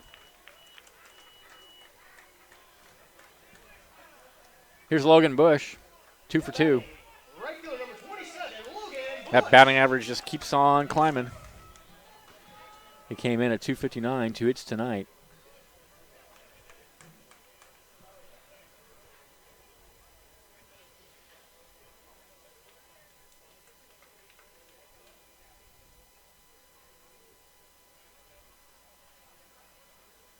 Here's the pitch. Hammered foul off the judo hut.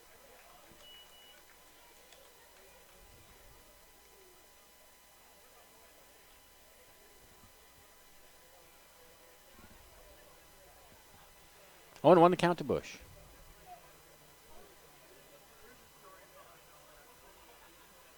And the pitch. In the dirt.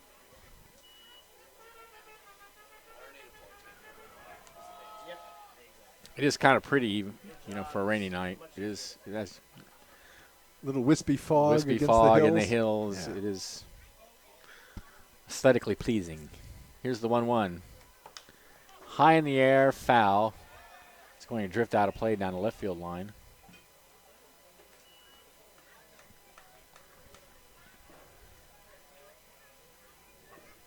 So 1-2 strikes to Logan Bush. Austin White on deck.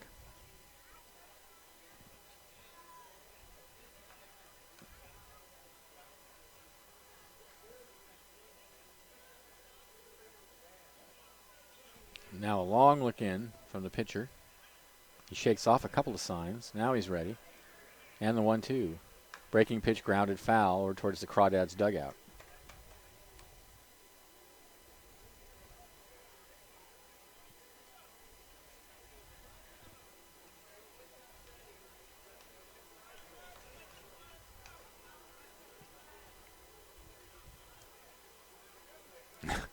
He keeps shaking off signs. He shook off 3 signs in that. Oh, check swing. Did he go around? Yep, He yep. did indeed. That's all for Bush and the Crabs, who go in order in the 5th, leading 7-0. This is Crabs Baseball, 1480 KGOE. Nobody left. We go to the bottom of the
We have a new pitcher on the mound for the Crabs. We'll see who it is. It's either Gomez or Petito. Petito. And Petito's not. Oh, yeah, he is. Okay. So that's Gomez, number 24, Jake Gomez, on in relief of Fanenstein. While he takes his warm-ups, let us tell you that True Motion Fitness is a unique approach to movement health, focused on building a stronger, balanced, and stable you so that you can move through life and desired activities with greater enjoyment and efficiency. True Motion Fitness is located at 901 O Street in Arcata. You can give them a phone call at 822-3018. Our friends at True Motion Fitness. Tell us a little bit about this pitcher, Ben. Jacob Gomez comes in with a record of 0-1, 8 1/3 innings pitched, 11 hits, 10 earned runs. 10 runs, 7 of which were earned. He's walked 3 and struck out 6. The line on Fanenstein, 5 innings pitched, 4 hits, no runs. He walked 2 and struck out 2. And if Crabs do hang on to win this game, he will go 3-1 on the season.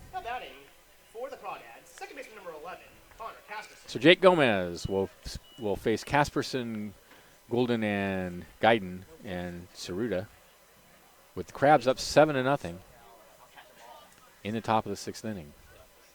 Gomez sets and deals a fastball that misses inside.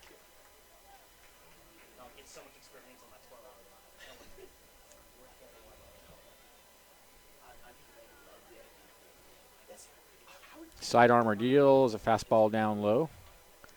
2-0. It's Cowboy night at the ballpark, but I only see one Cowboy. Is it Cowboy 2-0 night to or count. Country night? Is that what they call it, Cowboy night? I think they call it Cowboy night, don't they?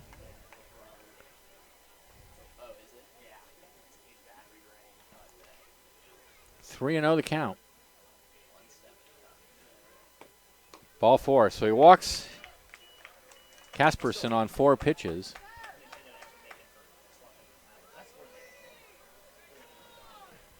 And that puts a runner on first with nobody out for Guyton.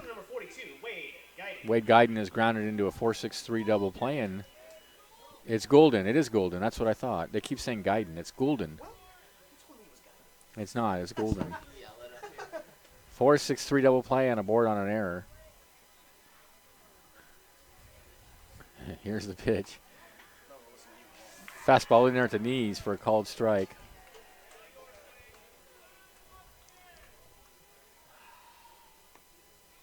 Oh, and 1 the count. In the air to center field. White. Camps under it and has it for out number 1. One wonders if Goulden is part of the great Goulden Mustard Empire. Maybe an error. What was his empire? The Golden Mustard, maybe the heir to the Golden Mustard, a mustard, Mustard empire, Empire. that would be.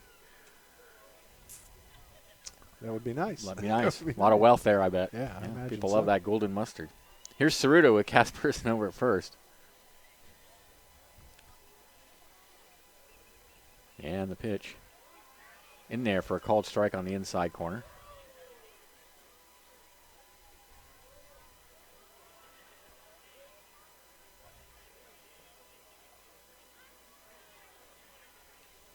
The 0-1 misses away.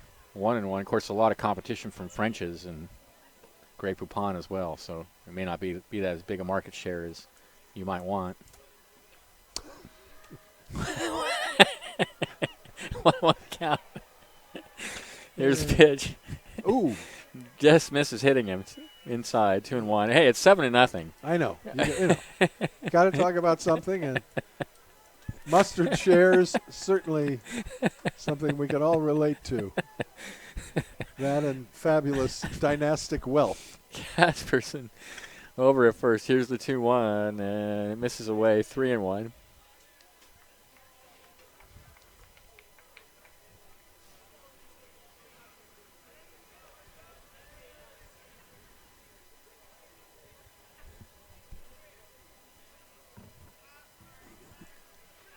Gomez from the set, the 3-1. In there on the inside corner, good pitch. 3-2.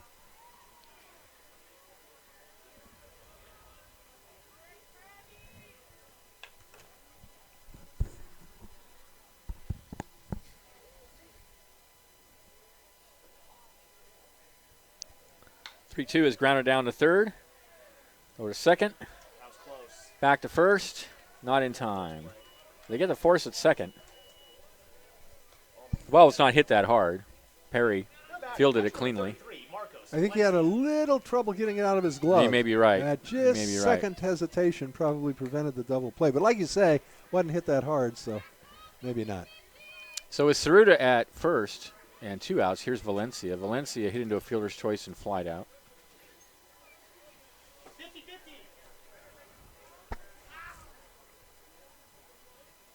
Here's the pitch. Fastball misses away, 1-0. I got $2, so I can take that for what it is.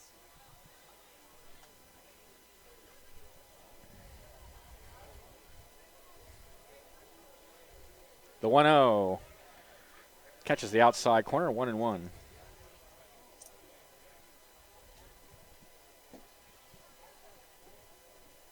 50-50.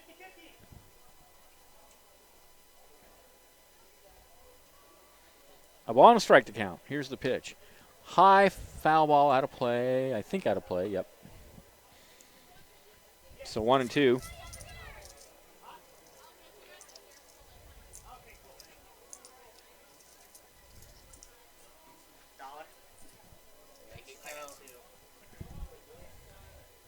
So a ball and 2 strikes. Ceruto at first, 2 outs. Crowds leading 7-0 in the top of the 6th inning.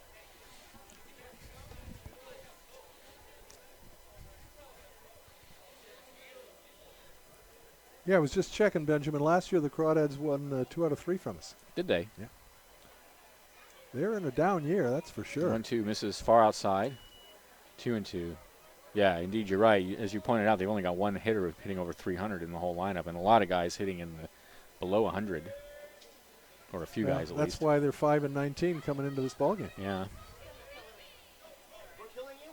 Yes. All right. 2-2 the count. 2 outs, runner at first. And the pitch.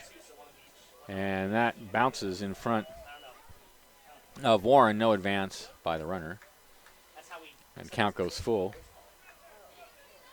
too cheap to actually have like a remote broadcast meeting, so you can give us $10,000 off your So we use the voice call 3-2 the count. to send to the station.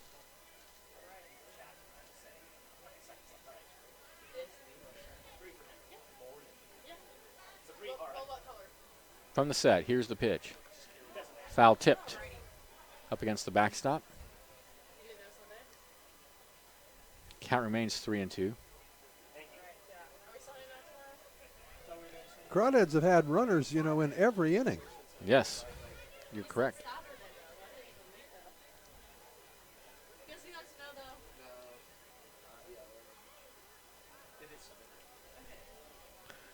And that's a big part of the explanation for why they're ahead 7-0.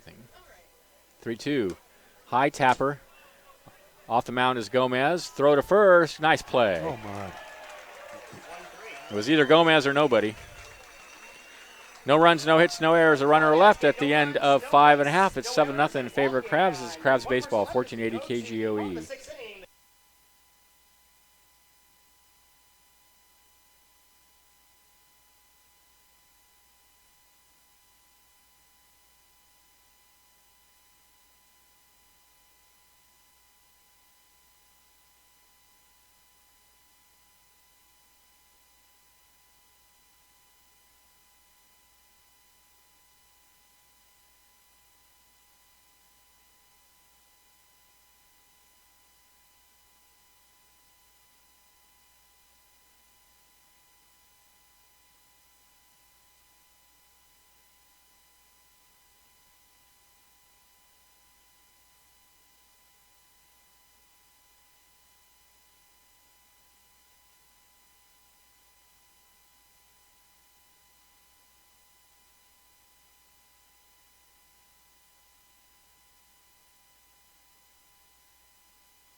Crabgrass Band with Benjamin's all-time favorite tune.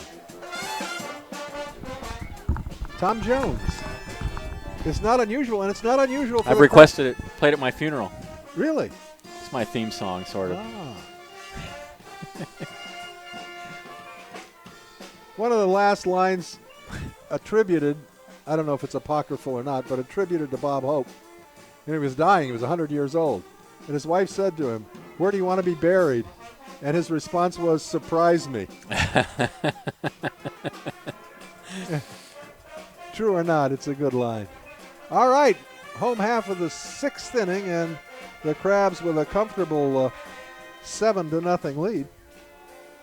They'll start with Austin White and then go to the top of the order in David Hamilton and Brian Pozos. And for all the action, our favorite professor, Benjamin Schaefer. Thanks, Hope. Austin White aboard on an error in the 2nd inning and then doubled and scored a run and drove in a run in the 4th. Crabs leading 7-0. No runs, 4 hits, 2 errors for the Crawdads. 7 runs, 11 hits, 1 error for the Crabs. Here's the pitch from number 21, and hits that in the air to right field. Right fielder going back near the track, has a beat on it, and reaches up and catches it for out number 1. Now batting, shortstop number 34, David Hamilton. So here's Hamilton. 1 for 3 with a double and a couple RBIs. Also scored a run. Crabs are being aggressive tonight, swinging early in the count. It's paid off.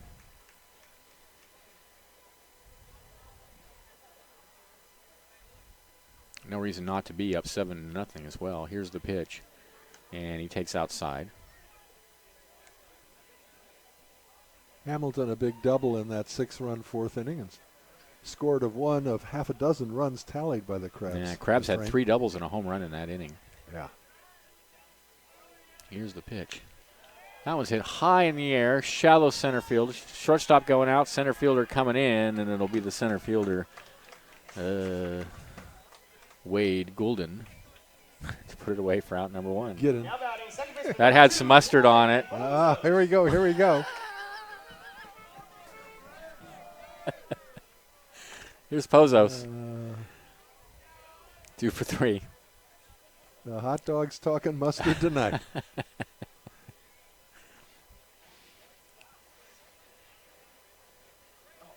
Man, first pitch to him is a fastball in the inside corner. Good pitch. I know. It'd be nice to know who this pitcher is. Yeah, number 21. Yeah. Be nice to give him a name. Hasn't allowed a base hit since coming on last inning.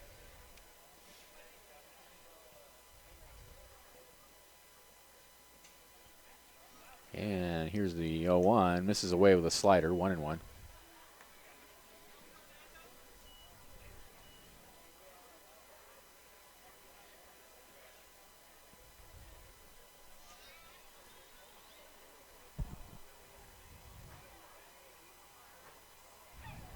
The 1-1 swing and a foul tip, 1-2.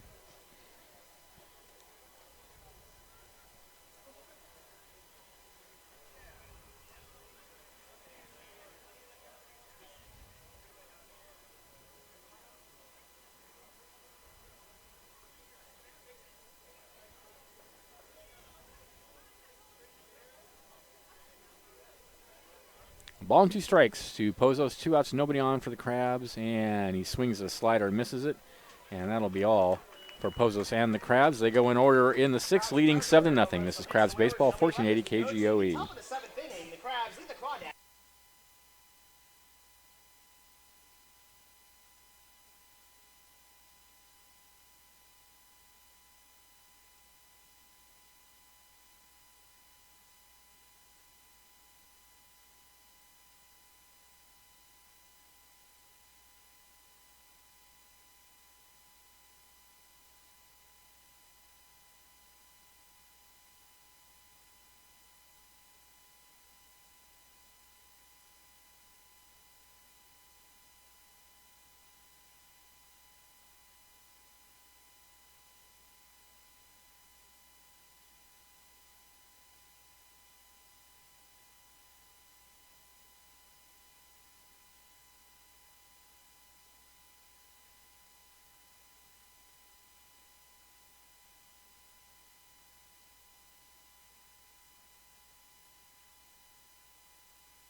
All right, welcome back to the ballpark. New pitcher on the mound for the Crabs. It's Jason Alexander in his first relief appearance of the season, as far as I know.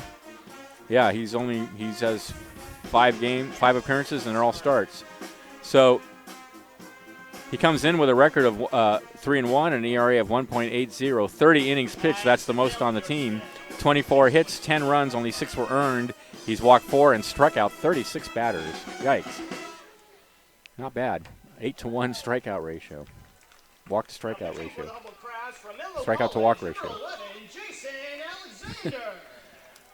It'll be Smith, Laguerre, and Weiss for the Crawdads, trailing 7-0 in the top of the 7th inning. So Bear Smith to lead it off. Smith tonight has struck out twice, once looking and once swinging.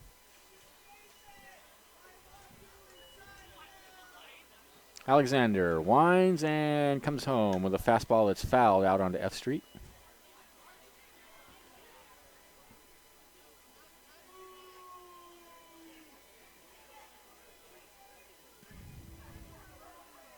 One the count. Here's the pitch.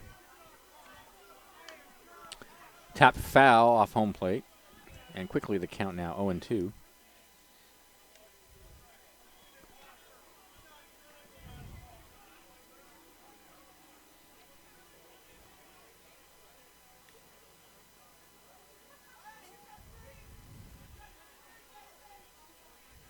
And Alexander's 0-2 is looped out to center field for a base hit. He didn't hit it hard on off the hands, but just enough to get it out over second base and into center field for a leadoff single. So Smith aboard. Number 25, Michael Legier. Here's Legier. Walked and popped to third. Yes. They didn't get any runs in the bottom, so yeah.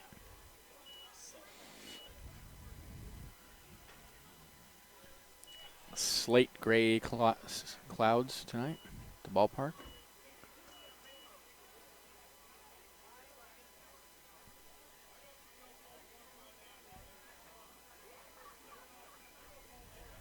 Smith takes his lead. Alexander has a look over. Now he sets and from the belt deals a fastball that's just high and maybe outside as well.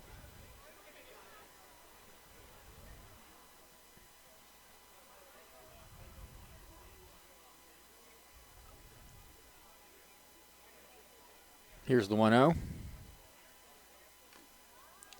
Foul tipped up against the, trickles over towards the Crabs dugout. 1-1.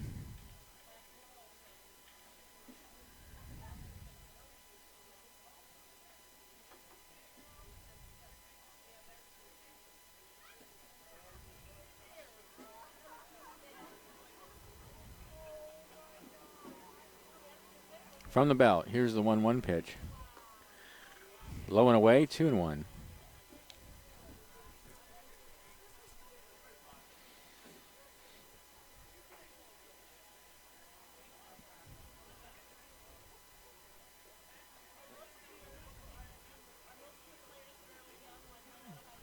Here's the 2-1. Runner goes. The pitch is hit in the right field for a base hit, and on his way to third now is Smith. The ball was hit in the spot vacated by second baseman Pozos as he went to cover second base. So they pull off the hit and run, do the Crawdads. Sure was. Sorry, go ahead. Now you're on. No, I was just saying that was textbook hitting. Yeah. Hit it exactly where he wanted to, as you say. Pozos was heading to second to get the runner. And the spot he vacated is where the ball went. Runners on the corners now, nobody out. Here's Weiss. Weiss's sacrifice bunt and a fly out to left field. 7-0 Crawdads trying to get off the mat here. With runners on the corners, nobody out. And the first pitch is a big swing and a miss. It's 0-1. Well, we're used to seeing Jason Alexander on a Friday night, but it's usually in a starting role. I think this is the first time we've seen him in relief. It is.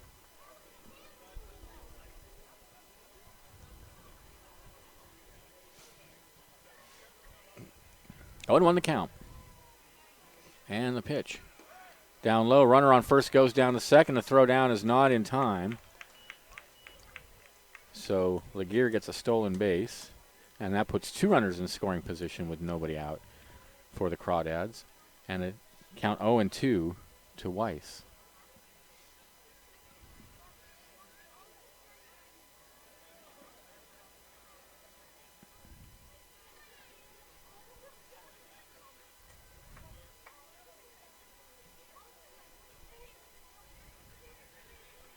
Alexander wants the signs replayed. Now he's ready.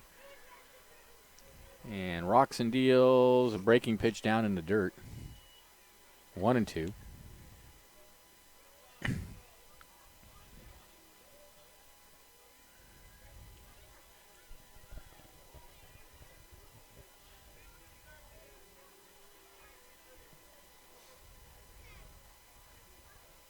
One-two pitch. Swing and a miss. Got him.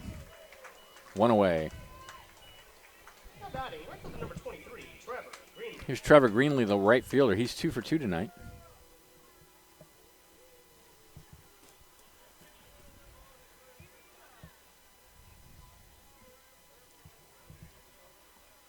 Looks like we have some action in the Crabs bullpen.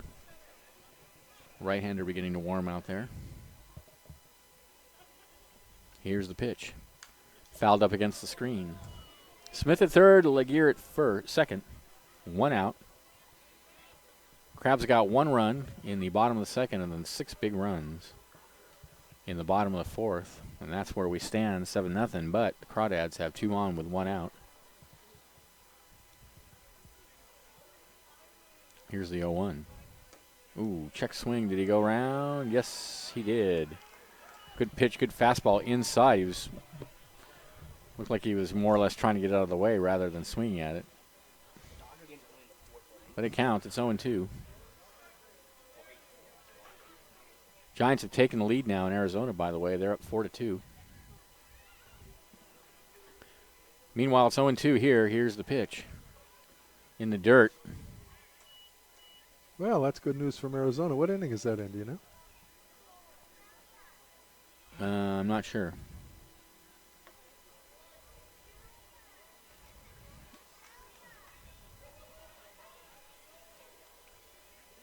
A ball and 2 strikes the count. From the belt. And the pitch. High tapper over the mound out towards second base. Pozos comes in on it, throws the first for the out. The run will score to make it 7-1. So a 4-3 put out. Laguerre goes to third. Smith comes in. And with 2 outs and a runner at third, here's Nunez, the leadoff hitter. Grounded back to the pitcher, hit into a double play, and popped to short. Interesting article today on ESPN. The Giants might be trying to pursue Andrew Miller. Obviously needs some bullpen help. Yeah. Fastball down and away. It's 1-0. There's another Yankee, right? Yeah, not clear what the Yankees would want in exchange. That's the question, right? Yeah. 1-0 the count.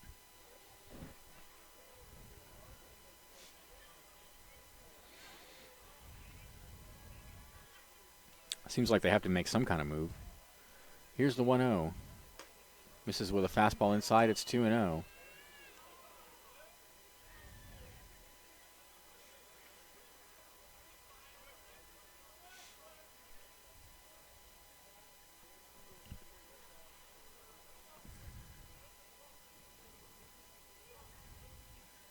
Two-one pitch.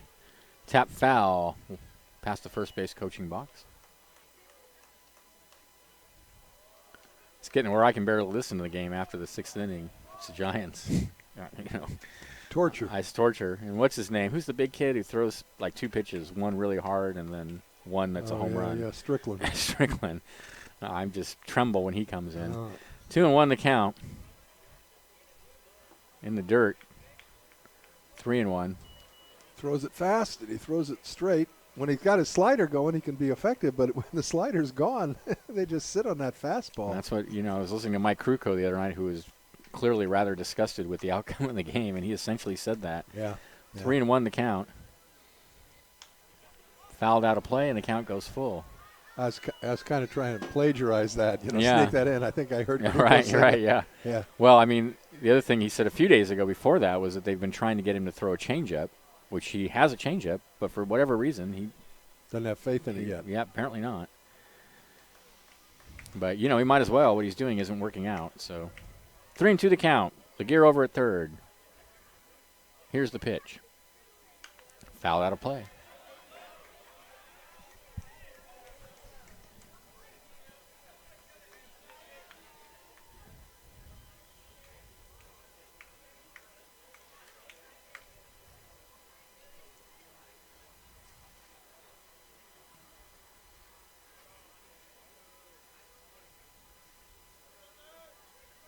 Next pitch is down low, ball 4. So runners on the corners with 2 outs.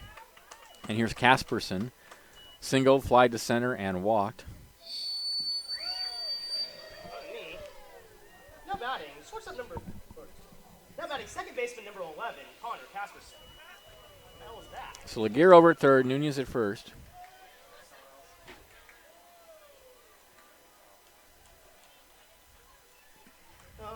One run is in here in the 7th inning for the Crawdads. Crabs are up 7-1. Here's the pitch. There's a fastball in there at the knees on the inside corner for a called strike.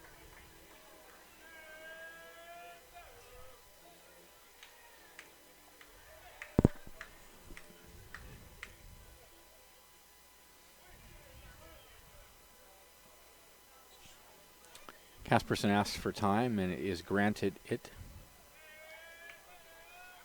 So Laguerre at third, Nunez at first, 0-1. Runner on first goes. The pitch is hit high in the air on the infield. Pozos has it for out number 3. They get a run on 2 hits. There were no errors and 2 left at the end of 6.5. It's 7-1 in favor of the Crabs. This is exciting Crabs baseball, 1480 KGOE.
North Coast Audiology. We're always working to provide our patients with the best possible care. North Coast Audiology is many things to many people, but its core reaches out to the community. We believe our work is an integral part of a viable Humboldt County. We believe strongly in the 70-year history of audiology, and that the field as a whole must be protected and refined by serious students and careful practitioners. Contact Julie Kelly at 2818 Harris Street or give her a call at 443-4503. That's Judy Kelly with North Coast Audiology. All right, after a rousing rendition of Take Me Out to the Ball Game, the Crabs coming up in the home half of the 7th, and here's Benjamin. Thanks, Hoke. Outman, Newman, Perry, the heart of the Crabs' order to bat. In the bottom of the 7th, they're up 7-1.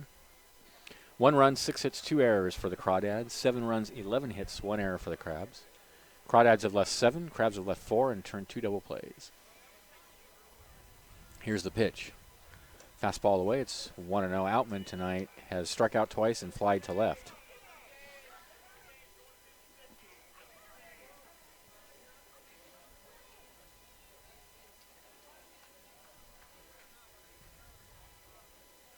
One-zero pitch. Swing and a miss. 1-1. Big cut there. Number 21 out on the mound for his 3rd inning of work for the Crawdads. The mystery pitcher. Mystery pitcher. He's done really well.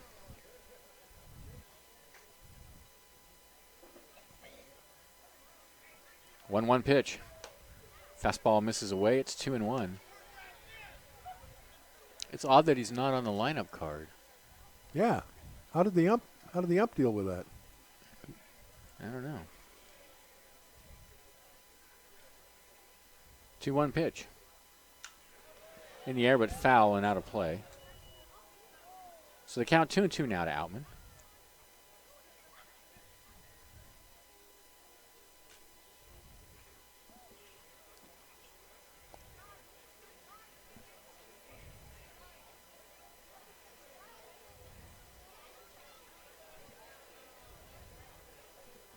Two-two pitch. Swing and a miss. Got him. So Outman, hat trick tonight. Second strikeout for number 21. Boy, you see the Crabs come up with 11 base hits, and you see that Outman's hitless. You think there's been an error in the box score somehow. That hasn't happened very often this season. He had an incredible road trip. As I was entering the games from the road trip into the computer, I was reconstructing those from the box score, anyway. Just every game, he had 1, 2, 3 hits. He just was on fire. Here's Newman. Fouled out of play. Newman is 2 for 3. Well, number 21 has retired the first 7 batters he has faced for the Crawdads. Yeah. Should have had him start. Well, until the 4th inning, all the Crabs had were a couple of singles, a bunt single, and a couple of others. Point, yeah. And then the 4th inning, they just exploded. 10 batters to the plate, 3 doubles and a home run. Wow. 0-1. Rides high with a fastball.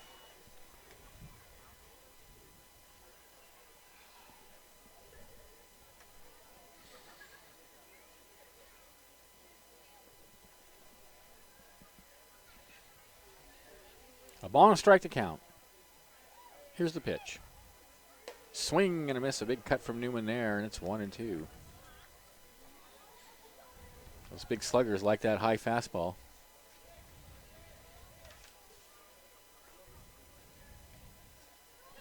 One and 2 to Newman.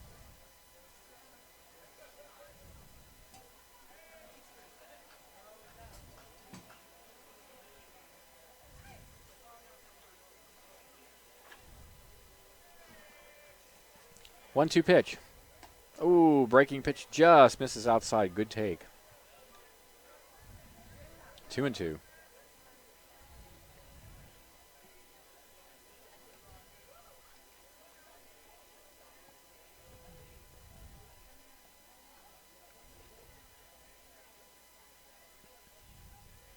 The 2-2 is fouled out onto F Street.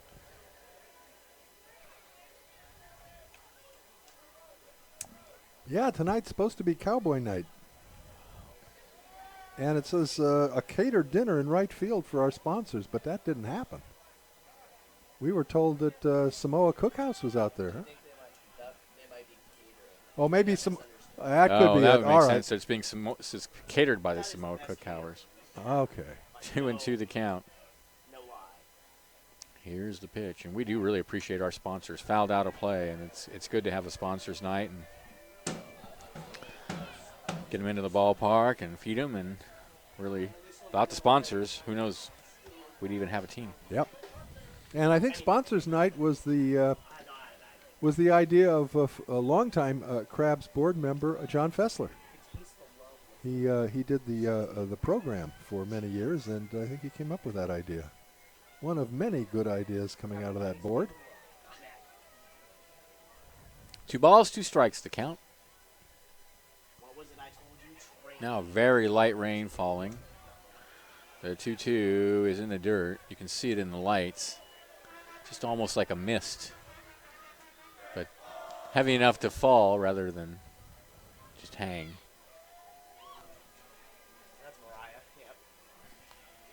Full count now to Jason Newman with 1 out, nobody on for the Crabs in the bottom of the 7th.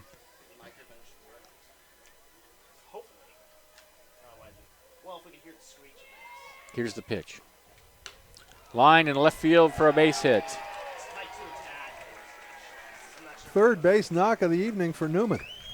He's been hot lately. Came in batting .308. Had 2 big home runs. I think it was Tuesday night.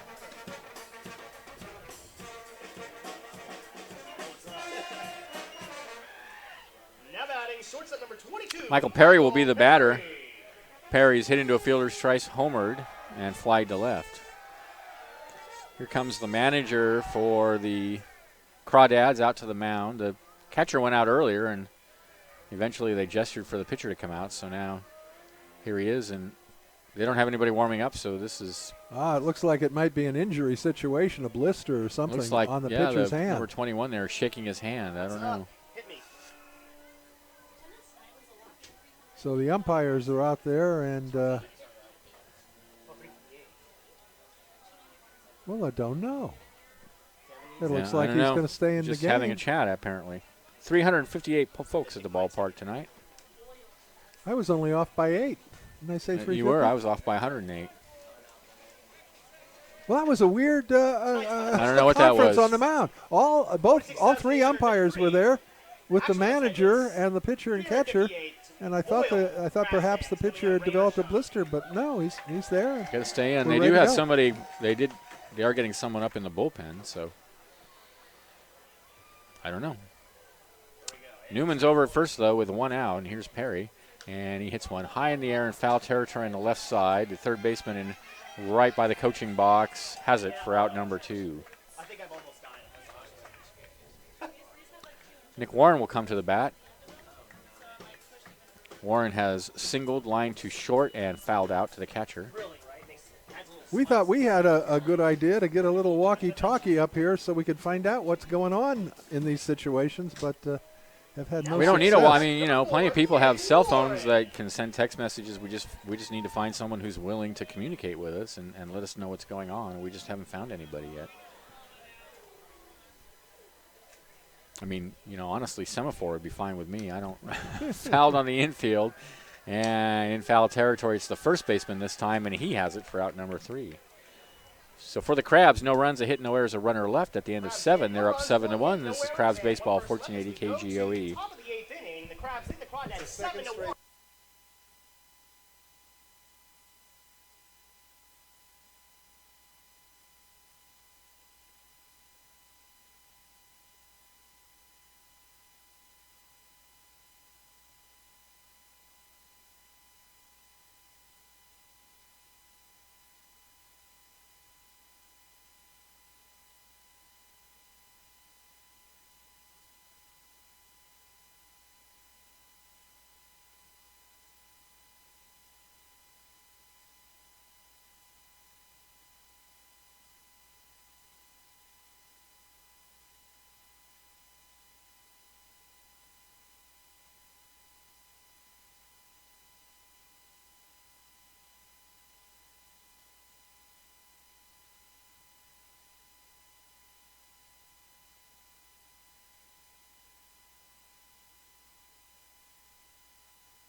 right, North Coast Co-op is a natural foods consumer-owned cooperative grocery store located in the far reaches of Northern California, surrounded by redwood trees where the mountains meet the sea. With one location in Eureka and one in Arcata, we feel fortunate to live in a place of immense beauty while serving the needs of our Humboldt County community. In Arcata, the co-op can be found at 8th and I Street, and in Eureka at 4th and B Streets. That's the North Coast Co-op, a good place to shop and get all kinds of healthy food. Good food, local, organic food. North Coast Co-op. Well, I didn't win the 50-50, Hope. Oh my gosh. I was counting on it. So was I. Wow. Oh, well. Golden will be the hitter. 0 for 3. No batting. No batting. Jason Alexander out for his second inning of work. Wade, Golden. Here's the pitch. And the first pitch misses high. It's 1-0. Someone jacked at the national. That's why I'm so sensitive. It makes a lot of sense. The 1-0 pitch. Tap foul up against the backstop, and it's 1-1. So the Crawdads scored a run in the 7th to avoid a shutout. Now they'd like to get a few in here to make it competitive and get back in the ball game.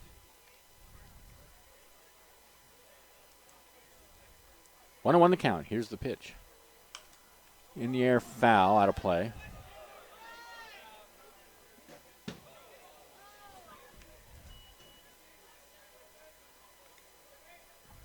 Crawdads have a sidearm pitcher warming, a right-handed sidearm pitcher warming in their bullpen.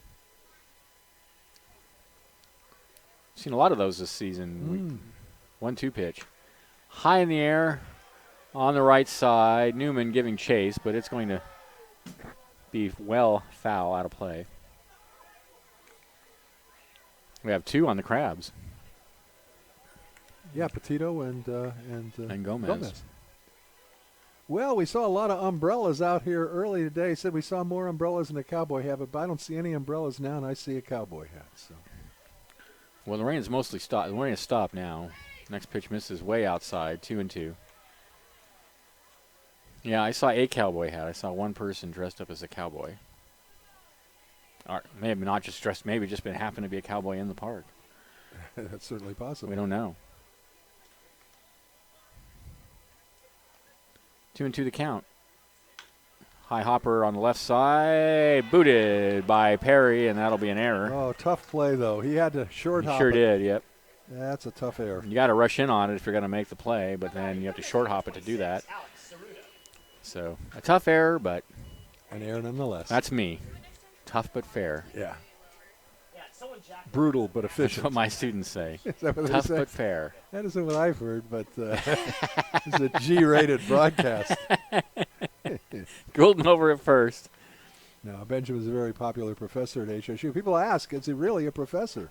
Yes, the answer is yes. Really am, yep. Here's the pitch. Fastball right over the heart of the plate for a called strike.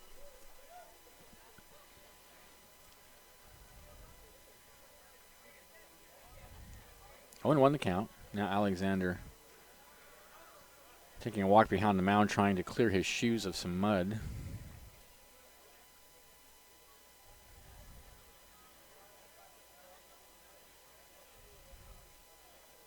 Golden over at first, nobody out.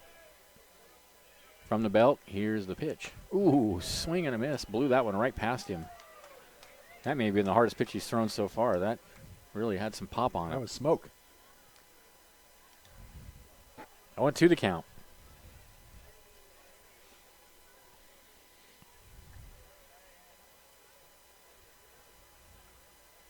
And the pitch. Lined in the right field, base hit. And that one gets past Bush, but no further advance. So, Crawdads, first and second, nobody out here in the 8th inning. Now batting, catcher number 33, Marcus. Yeah, that ball didn't get much beyond Bush. I think he would have loved to see the runner try to go to third. I think he would show have, you yes. an arm. All right. So Golden at second, Cerruta at first, and here's Valencia. Valencia 0 for 3.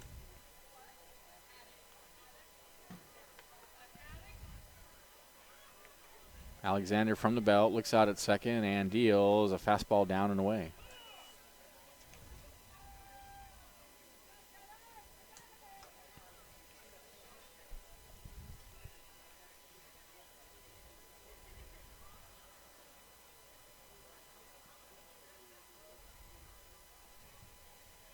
One another count.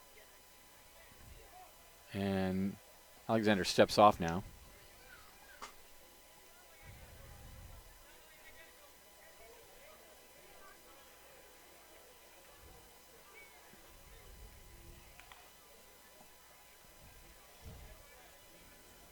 Here's the pitch.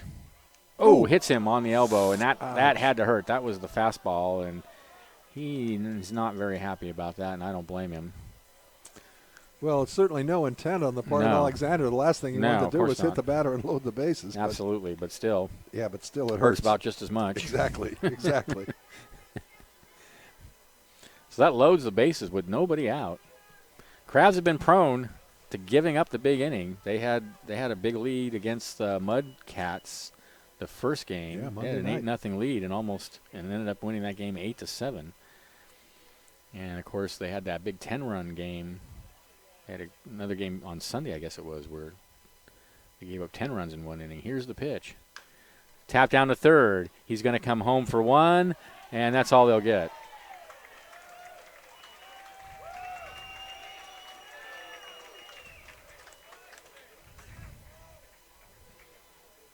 Crabs will take it.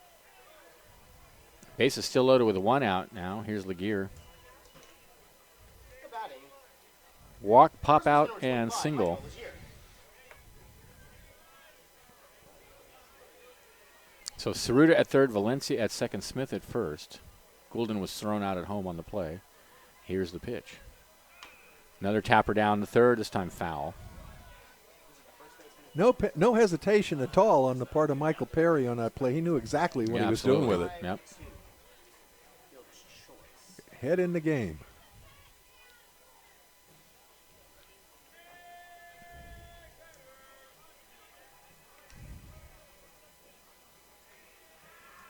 Oh, one pitch. And misses away and trickles away from Warren, but no advance.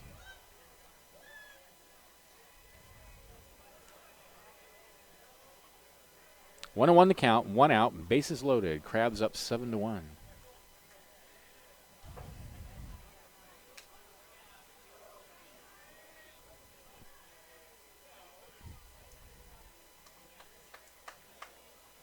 And the pitch. Ooh, fastball misses inside. Say Alexander is probably maybe the hardest thrower on the Crabs this season.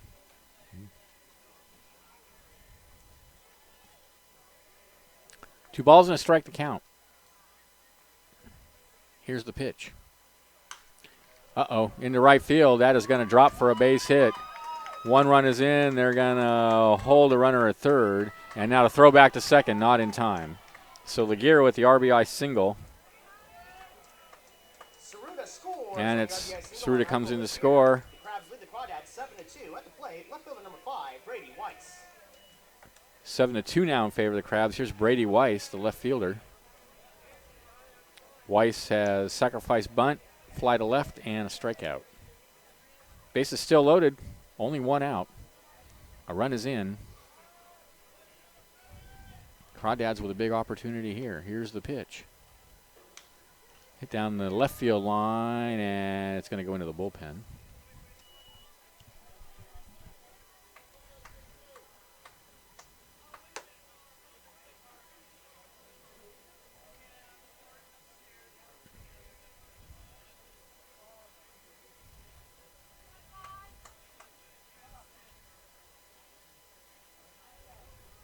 And the pitch. Little slow roller out towards short. That's going to bring another run in. Throw to first is not in time. Everybody's safe. Uh-oh. Field single. 7-3 Crabs. Marcos Valencia scores on the RBI single. Weiss didn't hit it hard at all, but Brady That was a Weiss. nubber. yeah, That had some English on it. essentially a swinging bunt. Right fielder number 23, And really no chance. Hamilton fielded it cleanly, but just no chance to get the runner at first, and certainly no chance to get the runner coming in to score. So here's Greenlee. He's 2 for 3. Still bases loaded. And a base hit here brings him probably within 2. Well, they got the tying run at the plate. Absolutely.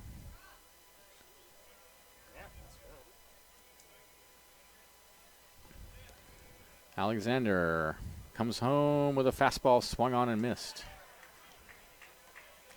0-1.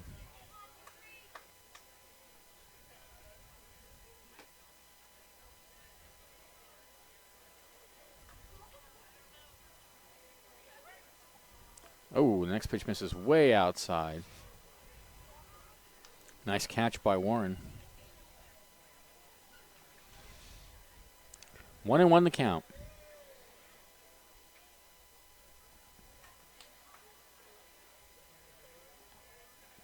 The pitch. High hopper down to third. He's going to step on third, throw to first for the double play. Good job by Michael Perry. So it's a 5-3 double play.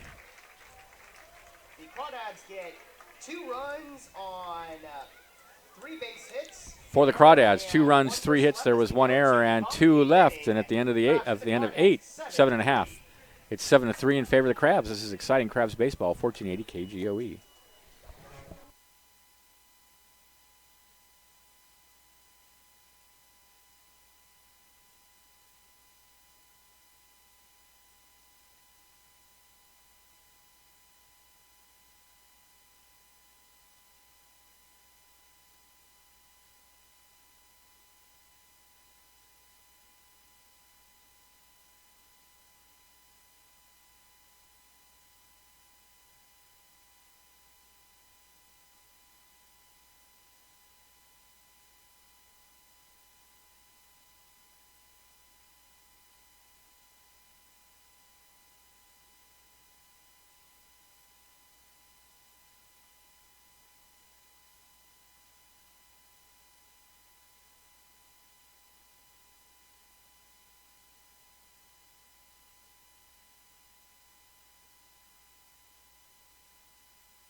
Got a new pitcher on the mound, right-hander coming in for the Walnut Creek Crawdads, a side armor by the name of Kyle Schweiger. Kyle Schweiger.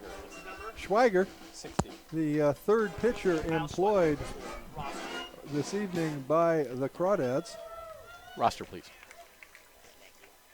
And the last pitcher was most effective. We never got his name, but in 3 innings of pitching, he only gave up a 1 single and no runs. He struck out 3. Not bad. And he kept them in the he kept the Crabs from scoring more to allow them to get back in the game, which they have done. The Crabs up 7-3 now in the 8th inning. A little nail biting in the top of this frame as they had the tying run at the plate. Against the guy who's arguably the Crabs' ace, too. Yeah, Jason Alexander having a little rough go in his relief debut. Alexander and her had a slightly better ERA, but all right. At any rate, it's going to be Johnson, Bush, and White, bottom of the order for the Crabs.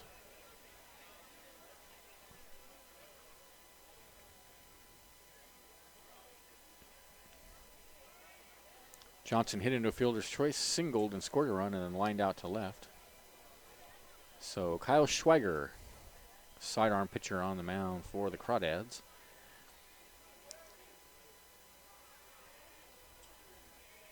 And the first pitch misses inside. 3 runs, 9 hits, 2 errors for the Crawdads. 7 runs, 12 hits, 2 errors for the Crabs. Catcher out to speak with the pitcher.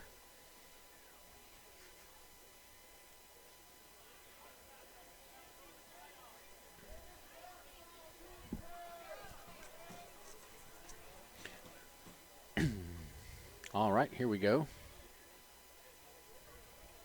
1-0 the count now to Johnson.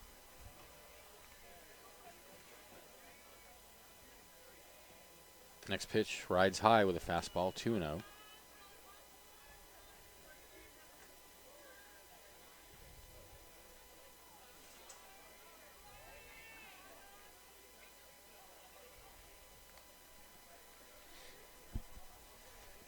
2-0 pitch, swung on and missed, 2-1.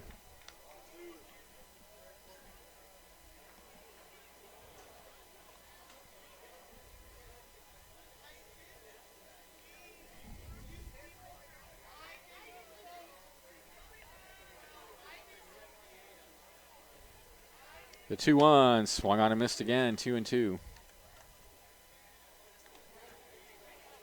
Michael Perry on deck. No.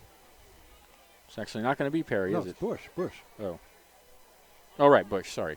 Yes.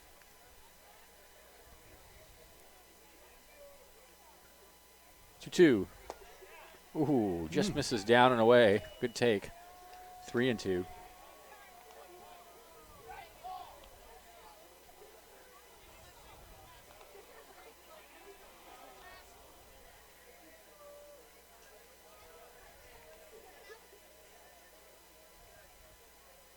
Three-two pitch. In the air down the right field line. Right fielder giving chase, and he's not going to catch up with it. It's going to bounce off the wall and past him. Johnson rounding second. He'll hold there.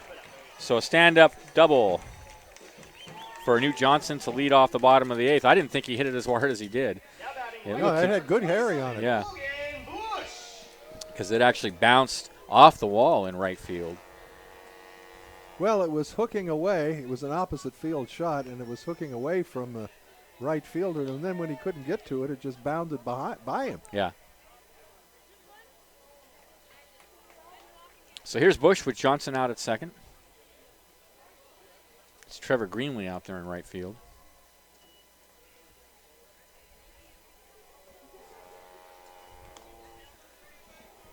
Bush 2 for 3. Here's the pitch. Ooh, check swing, and it's taken for a strike.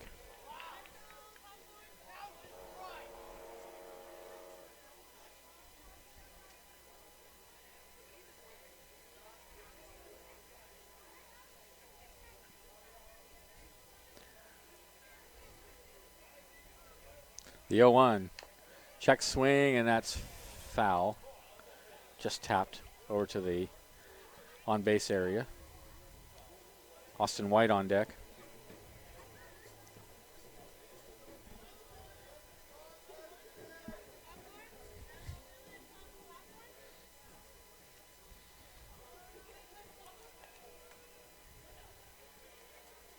Oh, and to the count. Long look in. Now Schweiger is ready to go. He looks out at second and deals a breaking pitch in there. A nice pitch for called strike 3. That's all for Bush. That was wicked. Pretty nice. That was a wicked pitch. Slider that cut back in on Bush. So here's Austin White aboard on an error, doubled and flied out to right. Johnson still out at second, 1 out now. 7-3 Crabs. Bottom of the 8th. And the pitch. There's that breaker, and it gets past the catcher and all the way to the backstop. That goes a wild pitch. So Johnson over at third now with 1 out. That's a break for the Crabs. Because now all that Austin White has to do is hit a fly ball to the medium to deep outfield.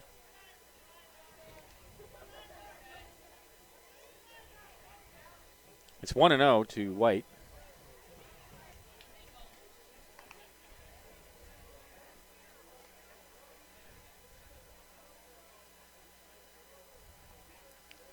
Schweiger from the belt.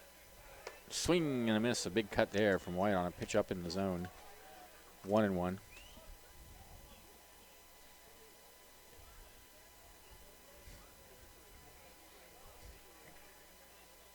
Infield is in all the way around now. They're going to try to cut off the run at home. Here's the pitch. Fastball called strike on the outside corner at the knees. 1-2, Austin White.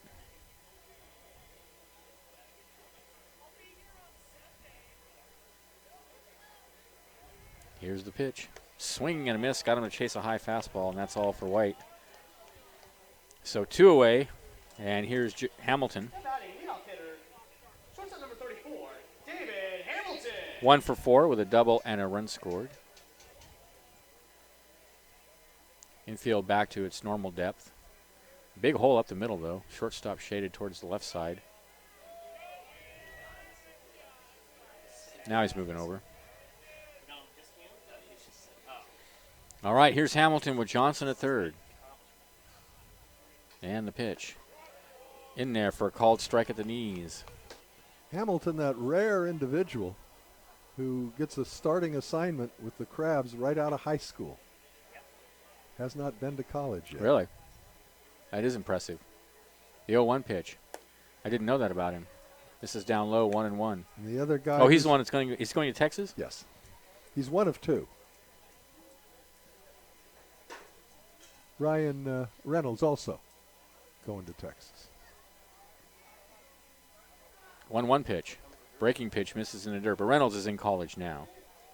Is that correct or not? No. Oh, no, one of two. Both Oh, okay, both of them. Yeah. Oh, cool. Okay. Ryan hasn't been a regular. He's done some fine work Right. for the Crabs, but he hasn't been a regular. The last one I can remember who filled that bill was Adam Carr, and he's now in the Crabs Hall of Fame. 2-1 the count now to Hamilton. Hamilton's done well. Next pitch down and away. Came in batting .314. Third on the team. Slugging .510. On base average of .400. Great numbers. He's played a fine shortstop. 3-1 the count. And the pitch. Ooh, he takes high, ball 4. That'll put runners on the corners with 2 outs for Brian Pozos. Pozos is 2 for 4.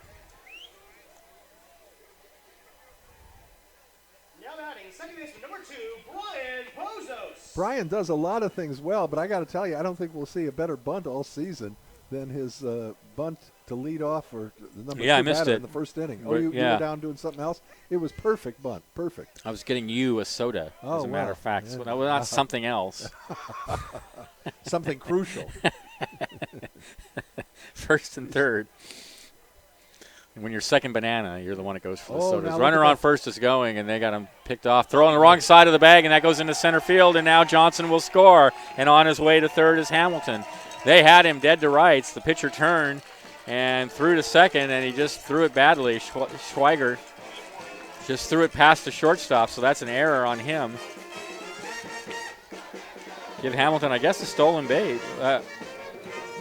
Yeah. And Johnson comes in to score. Well, the pitcher was slow to pick up on the fact that Hamilton was left true, yeah. early. Right. He could have stepped off the rubber and he'd had Hamilton dead to rights. But by the time he finally threw, it would have been close at second. And, of course, the throw was errant, and we got an extra run. So Hamilton's over at third with 2 outs. A run is in. It's 8-3 Crabs. Here's the pitch. Oh, high and tight to Pozos. 1-0.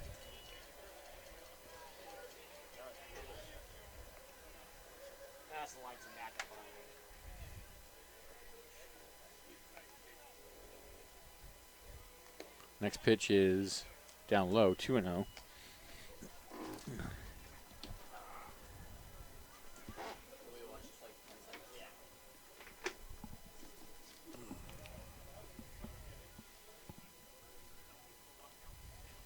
Two and 0 to Pozos.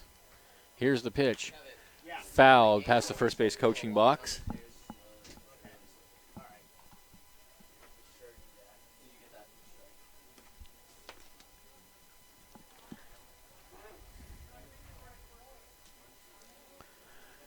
Two balls and 1 strike to count. Hamilton's over at third.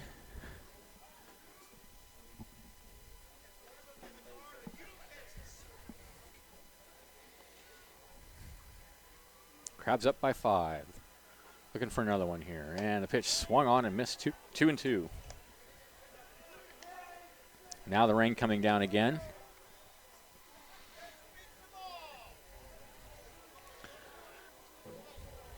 Pretty vigorously now. You can see it bouncing off the umbrellas.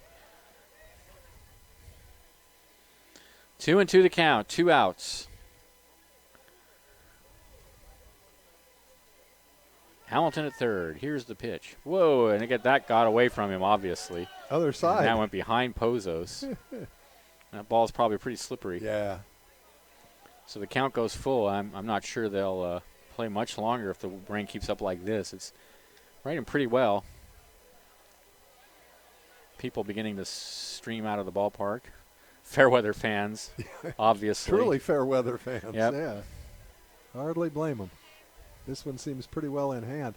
Sure hope you're planning to be with, well, first of all, tomorrow night is Bigfoot celebration. I think Bigfoot is going to chase Krusty the Bigfoot's going to be Crab. here tomorrow night, Yeah, huh? going to chase Krusty the Crab around the park.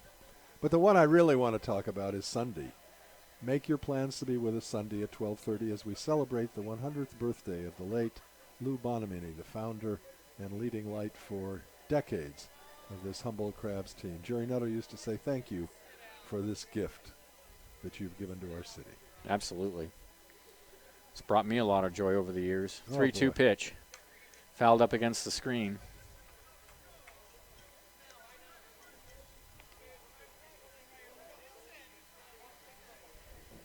So I'm not sure what they're going to do Sunday, but sure his family's going to be here. Have some introductions, some speeches, and maybe a cake. 100 years. 3-2 the count. Oh, foul tipped. That Ouch. got a little bit of the umpire, I think. I think it got him in the mask. That's jarring.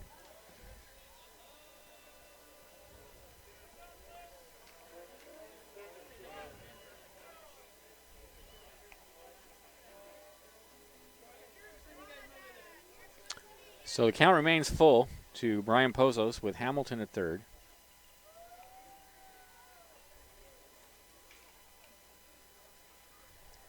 Three balls, 2 strikes the count, 2 outs.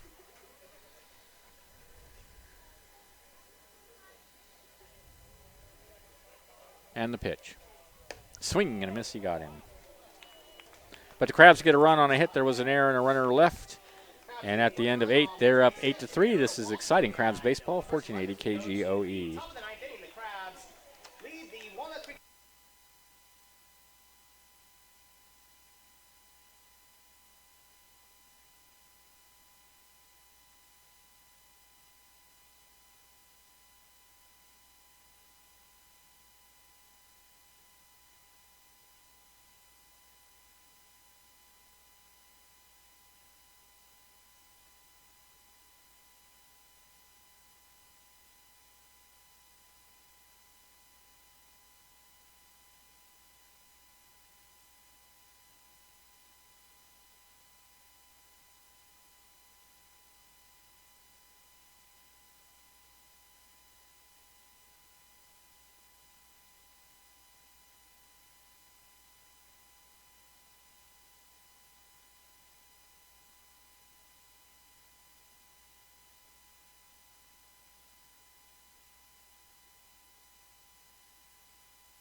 All right, we're back.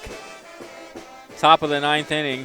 Nunez, Casperson, and Goulden scheduled to bat. That's the top of the order for the Crawdads, trailing 8-3. 3 runs, 9 hits, 3 errors for the Crawdads. 8 runs, 13 hits, 2 errors for the Crabs. They're working on the mound now, putting some clay down and doing some raking.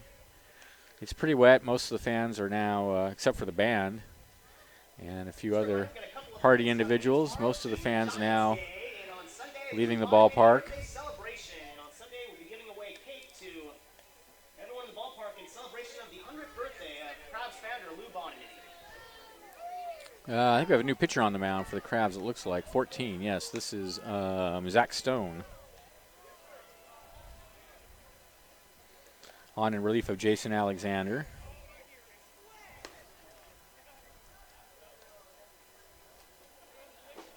So this is our 26th game of the year.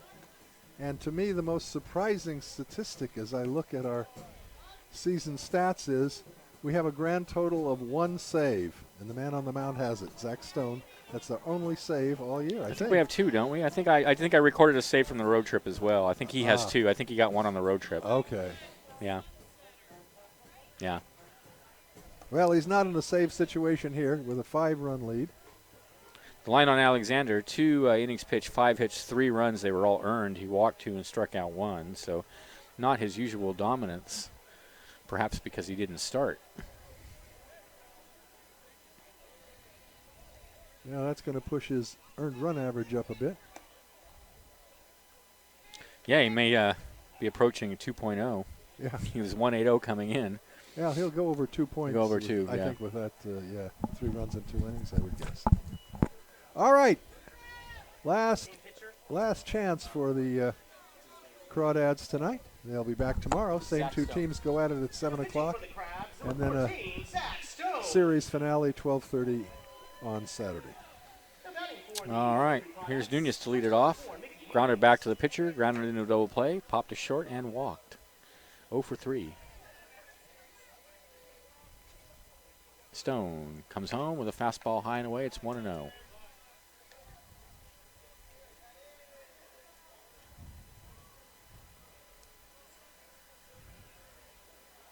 The 1-0 fastball misses high again, 2-0. And now he wants another ball. Yeah, every ball the umpire throws to the Crabs dugout, there's somebody there to get it and get that towel and wipe it off. 2-0 pitch.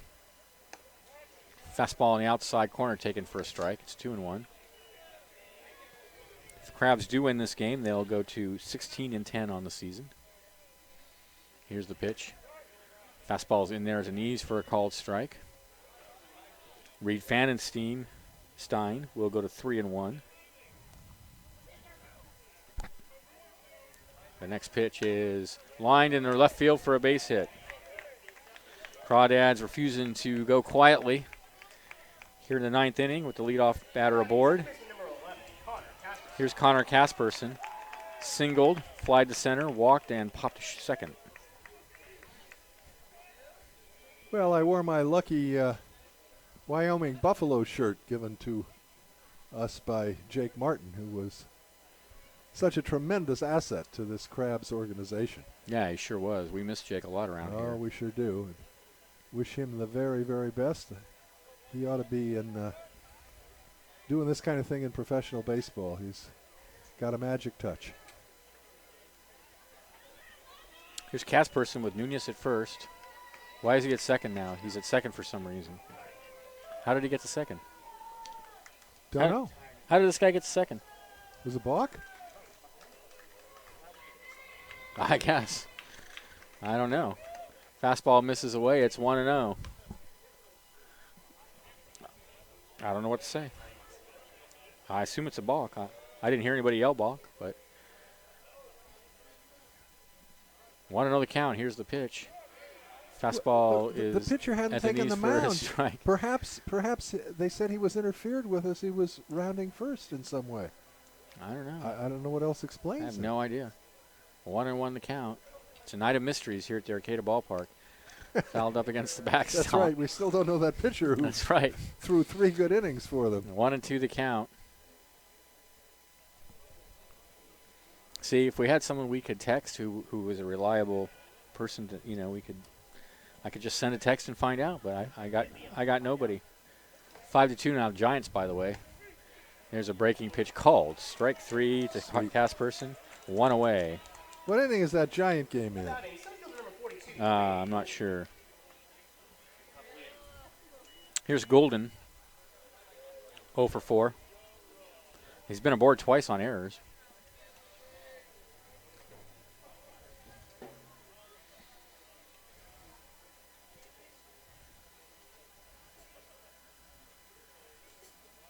Here's the pitch.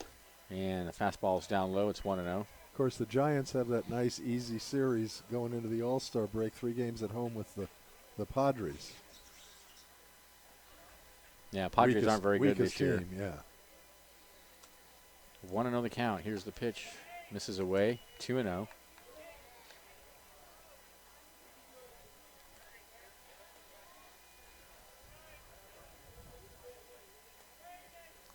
The count. Nunez out at second. 1 out. Top of the 9th. Fastball's in there for a called strike. 2-1.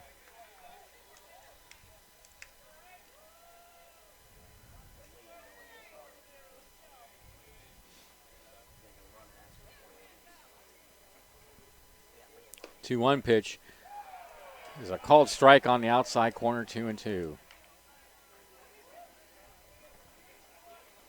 We're still trying to find out how Nunez got the second. We've got somebody researching it.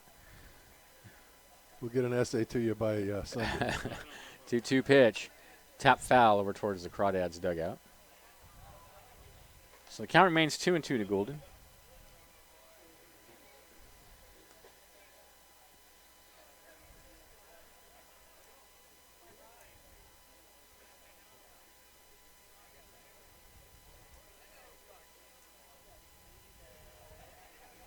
Two-two pitch. Again, fouled over towards the Crawdads dugout. So the count remains 2-2. Nunez out at second.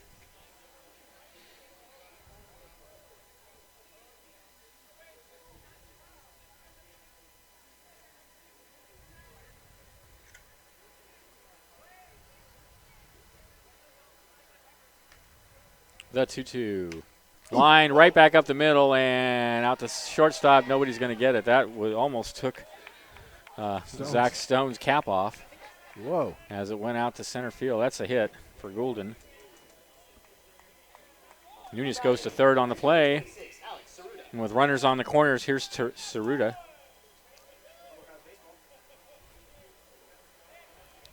Well, Saruda is 2 for 3. One of the great cliches of baseball, or all sports. There's no quit in this team. There's no quit in this team now. Here they are. Certainly no quit in this team. Yeah. So first and third, one out. Saruda will be the hitter, and a swing and a miss. It's 0-1. Wouldn't you just once like to hear an analyst say, boy, this team got a bunch of quitters? This team's, yeah, right. 0-1 the count.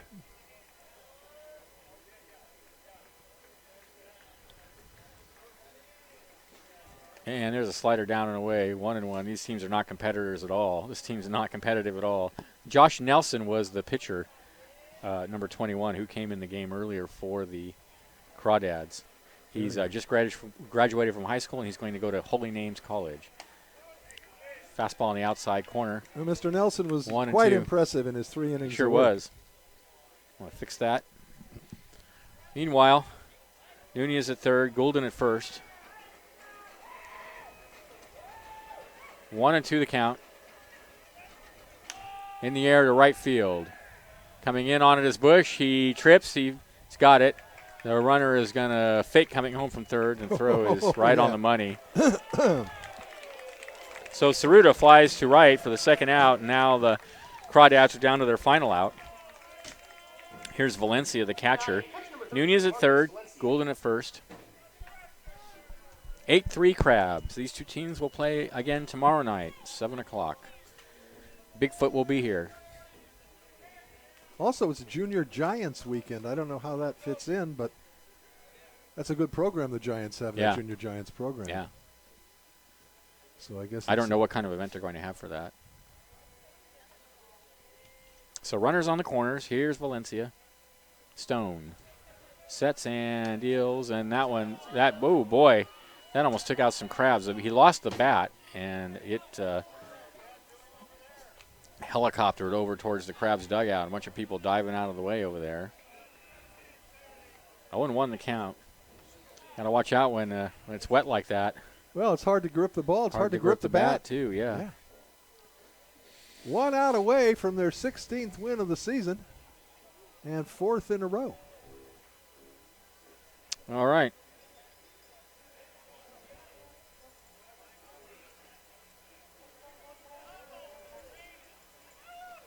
So 0-1 to Valencia.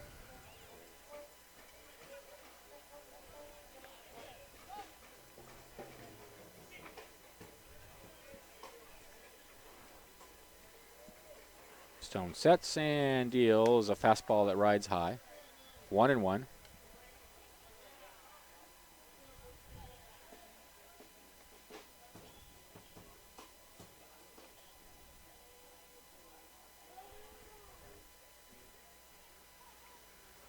The 1-1 is grounded out to short. Should end the game. Over to second for the force, and does.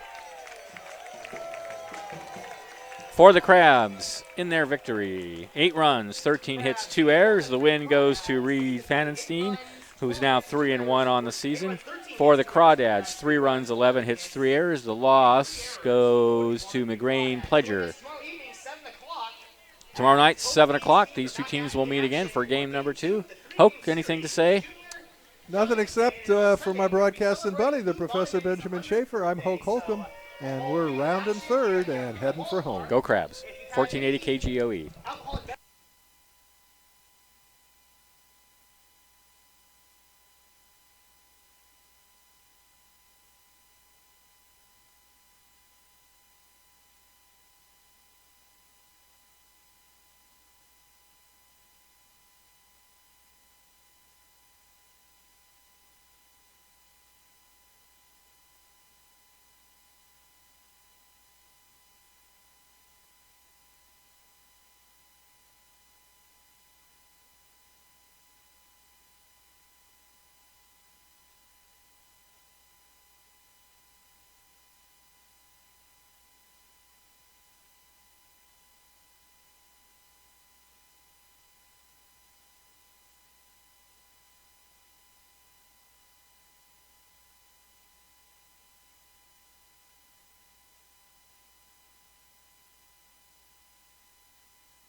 And welcome back to the Arcata Ballpark as the Crabs, with yet another victory this week, 8-3 over the visiting Walnut Creek Crawdads. And once again, the Crabs' offense has really come alive here. It seems like a different team than the weekend when they played top speed baseball. Now, granted, that was a great team that they played and really shut down the Crabs. As in 2 of the games they scored 2 runs or less, one of them they were actually shut out in. So the Crabs, though, since then have really exploded and really lit up the scoreboard. And tonight they win against the Walnut Creek Crawdads 8-3. Once again, the Crabs took the first lead of the night and really put the game out of reach, I should say, against the Crawdads. Now, it was a lot closer of a game until the 4th inning. The Crabs did get a run in the first. They did get a run in the first as Nick Warren singled. Newt Johnson then hit into a 5-4 force play, so he replaced Warren. Logan Bush then followed with a single. Austin White then hit a ground ball, but it was not handled well by the first baseman for Walnut Creek, Michael Legier. And as a result, skipped into right field. Coming around to score on that play was Newt Johnson. White was thrown out at second, but the damage had already been done. And the Crabs had taken a 1-0 lead. And that would that's what the score would be going into the fourth inning, and that's when the Crabs really exploded. As Michael Perry led off and really kind of set the tone for how that inning would go. Led off with a home run to deepest left center field. That made it 2-0. With one out, New Johnson then came up, singled, followed by another single by Logan Bush, and then Austin White hit a RBI double that scored New Johnson. That made it 3-0. David Hamilton then came up and hit a 2 RBI double of his own, and at that point, it was 5-0. Brian Pozos then came in, hit a base hit. An error in center field by Wade Golden allowed another run to come in, and when all was said and done, the Crabs had a 7-0 lead after 4 innings. Well, the Walnut Creek Crawdads wouldn't go away quietly. They did get a run in the 7th inning. Bear Smith, the designated hitter, led off with a single, followed by another single by Michael Legier. And then Trevor Greenlee, after a strikeout by Brady Weiss, Trevor Greenlee came up, hit a 4-3 ground out, but that was good enough to bring in Bear Smith. That was the first one, the first run that the Crawdads would get, and then they'd get 2 more in the 8th inning, as they really did threaten to really close the game and make it a manageable comeback. Wade Golden reached on an error at third base, and as a result, was able to advance and get himself on base in a position for the Crabs to really be able to do some damage.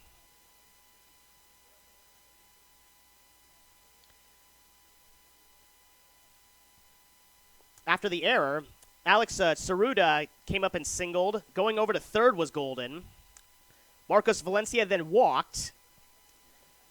After a 5-2 force play at the plate, Bear Smith hit into a 5-2 force play, getting the out at the plate. Michael Legier then came up with an RBI single, and that was one of the 2 runs, and then they got a second run on another single by Brady Weiss, and that made it at the time 7-3, but then the Crabs would come in and score a run in the 8th inning to kind of put it out of slam range, if you want to put it that way, as New Johnson led off with a double and eventually scored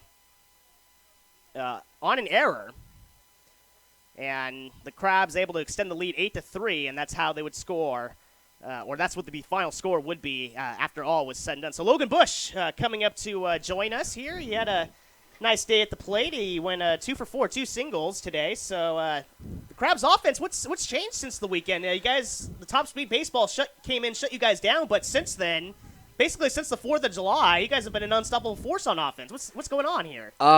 Yeah, I just think guys are relaxing up at the plate, feeling a little more comfortable. Definitely, we've been getting some early work in before games and stuff, and I think that's really paying off. Like, guys are being able to feel a little more comfortable up at the plate, and I think it's paying off. Now, do you really feel a rhythm personally as a hitter, and do you feed off your teammates? Yeah, in some way. I mean, you got to go up there and take every at-bat like it's do-or-die situation. I mean, you're up there battling every time. But, yeah, when guys are starting to, start up a little rally or something, it's nice to kind of get in on it.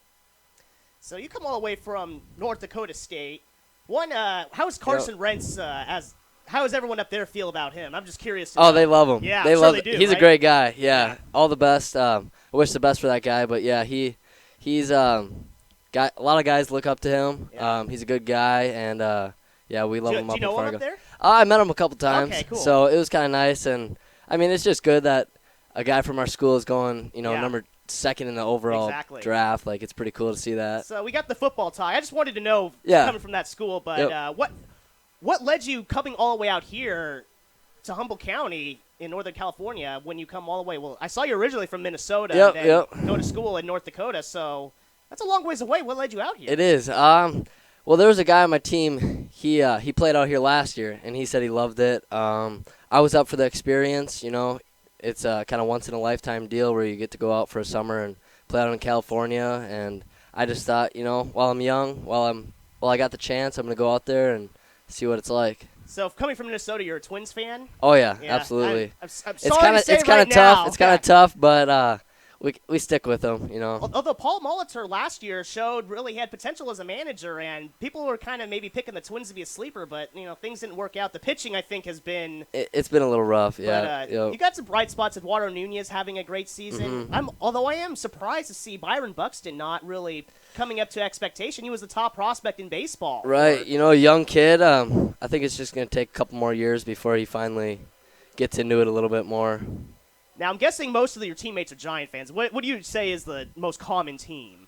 I would say, yeah, Giants and Oakland, the A's. I think that's kind of the two teams that kind of go around throughout the team. Although there are a couple of people from the Dakota. I mean, a handful of you from the Dakotas. Are you all Twins fans, or kind of stick together a little? Yeah, yep. Kind of in that Midwest area. Yep, we're all kind of Twins fans, so kind of bounce around a little bit, but majority Twins. So looking forward to your next season at North Dakota State, what are kind of your goals, and what are you going to do here at the Crabs to kind of help meet them?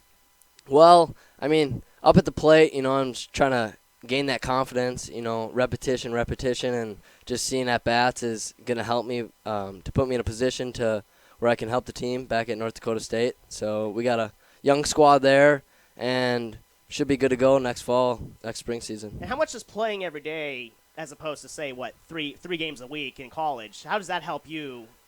Oh, it helps a ton because, I mean, you can come out here and have a bad day and you got stuff to work on, and the next day you can bounce right back and get right back after it. So it's a good feeling. I mean, yeah, you kind of get burnt out a little bit, but you just keep grinding because this is only going to last for a short period of time where you get to play every day out in California, so it's pretty nice. And I ask every player this just to encourage everyone. How are the fans, and how does it compare to kind of your college conference?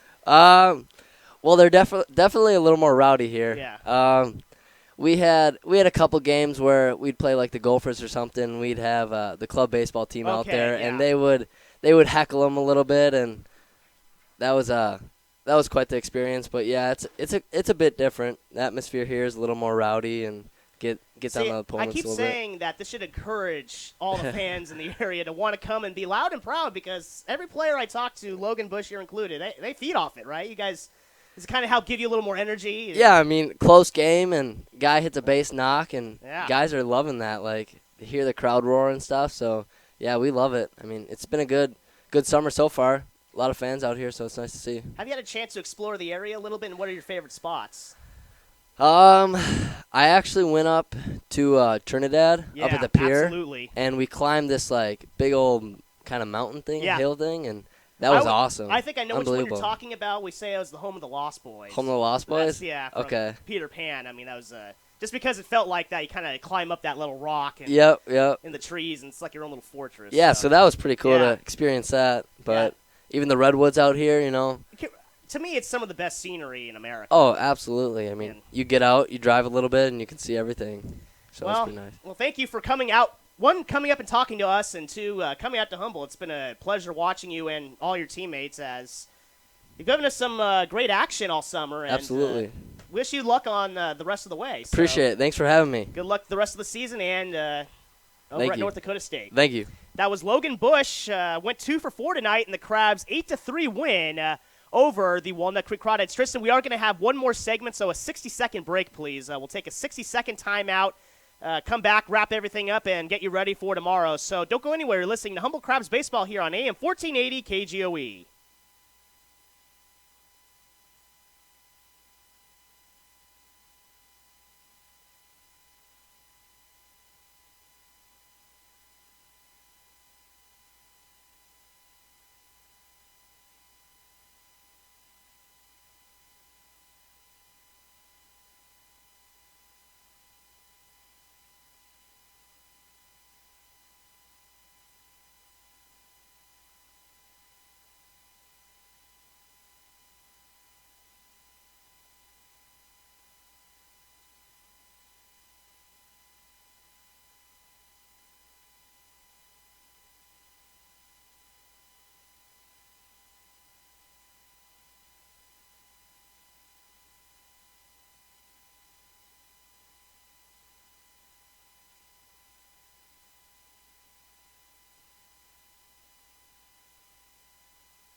the Crabs 8-3 winners tonight over the Walnut Creek Crawdads in the Battle of the Crustaceans, as they call it.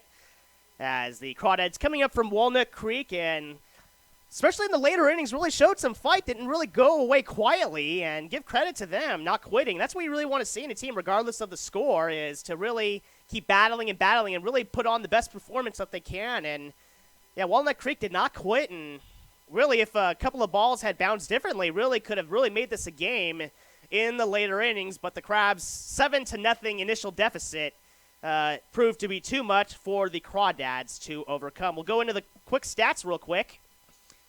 The Crabs, 8 runs, 13 hits, 2 errors. 3 runs, 11 hits, 3 errors for the Walnut Creek Crawdads. Top performers for the Humboldt Crabs, David Hamilton, 1 for 4. With 2 runs batted in. Brian Pozos 2 for 5 with a run scored. Jason Newman went 3 for 4 with an RBI. Michael Perry 1 for 4. That was a solo home run that he hit. Deep left center field, one of the toughest parts to hit the ball out of the ballpark, and Perry got all of it.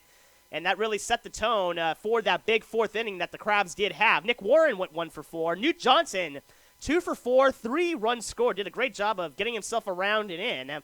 Logan Bush, who we just talked to, 2 for 4 with a run scored. Austin White, 1 for 4 with an RBI and a run scored. Pitching for the Crabs, Reed Fanenstein picked up the win, went 5 innings, allowed 4 hits, no runs, 2 strikeouts, and 2 walks. Jacob Gomez had a hitless inning, did allow a walk, so not quite perfect, but did not allow a single base hit. Jason Alexander, his first appearance in relief this season, it was a little rough for him, but we've seen him have outstanding performances as a starter. But as a reliever tonight, went 2 innings, allowed 5 hits, 3 earned runs with a strikeout and 2 walks. Zach Stone finished the 9th inning and went 1 inning, allowing 2 hits with a strikeout.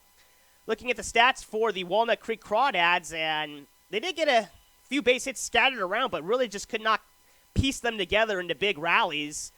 They were all 1 to 2 hits at a time, really, not 3, 4, 5, 6 hits at a time like we saw the Crabs do in that 4th inning. So that's really what kind of cost them, was not stringing them together. But otherwise, the line scores and the box score not too bad as far as the offense for the Crawdads. Mickey Nunez went 1 for 4. Connor Casperson also 1 for 4. And then we had Wade Golden go 1 for 5. Alex Cerruta, 2 for 4 with a run scored. Marcos Valencia went 0 for 4, but also scored a run. Bear Smith went 1 for 4 with a run scored. Michael Legier, 2 for 3 with an RBI. And Brady Weiss, 1 for 3 with an RBI. And Trevor Greenlee went 2 for 4. Taking a look at the pitching staff for the Walnut Creek Crawdads, McGrain Pledger started and ended up picking up the loss as he went 4 innings, allowed 11 base hits, 7 runs, but only 6 of them were earned. Struck out 2, did not walk anyone. And we had he was actually ended up being our mystery pitcher, and I want to look up his info one more time if I still had it, but he was a high school senior. And I had the note scribbled down. We had a caller coming in. He was not on the roster. But I want to give him his due credit anyway, as he came in and pitched fairly well. Okay, it was Josh Nelson. Okay, found the note. Josh Nelson came in. He was not on the roster, so we had to figure out who he was. And again, thanks to whoever called in and gave us that info, because we want to give him his due credit, as he did come in and have himself 3 scoreless innings in relief. So Josh Nelson, he just graduated high school, committed to Holy Names, had 3 innings, 1 hit allowed, and 3 strikeouts. So no runs, no walks, 3 strikeouts, 1 base hit allowed in his 3 innings of relief. And to finish things off for the Crawdads, we had Kyle Schweiger, and he went 1 inning, allowing 1 unearned run while striking out 3, walking 1. He also allowed a 1 base hit. So those are the stats for both sides. The main contributors for both sides, as the Crabs beat the Walnut Creek Crawdads in the Battle of the Crustaceans 8-3. We'll be back at it tomorrow evening. I'd like to thank everyone with the Walnut Creek Crawdads. I'd like to thank our board operator, Tristan Landay, and our Bi-Coastal Eureka Studios did a great job once again keeping us on the air, making us sound good. So I'd like to thank everyone with the Crawdads, thank everyone with the Crabs for all their help. And speaking for Hulk Holcomb and Benjamin Schaefer, this is Kevin Wiart saying so long from the Arcata Ballpark as the Humboldt Crabs beat the Walnut Creek Crawdads 8-3. We'll be back on the air tomorrow. 7 o'clock is the scheduled first pitch. We'll be on the air around 6:50. If you're coming to the ballpark, gates will open at 6 o'clock. And until next time, have a very pleasant good evening, everybody.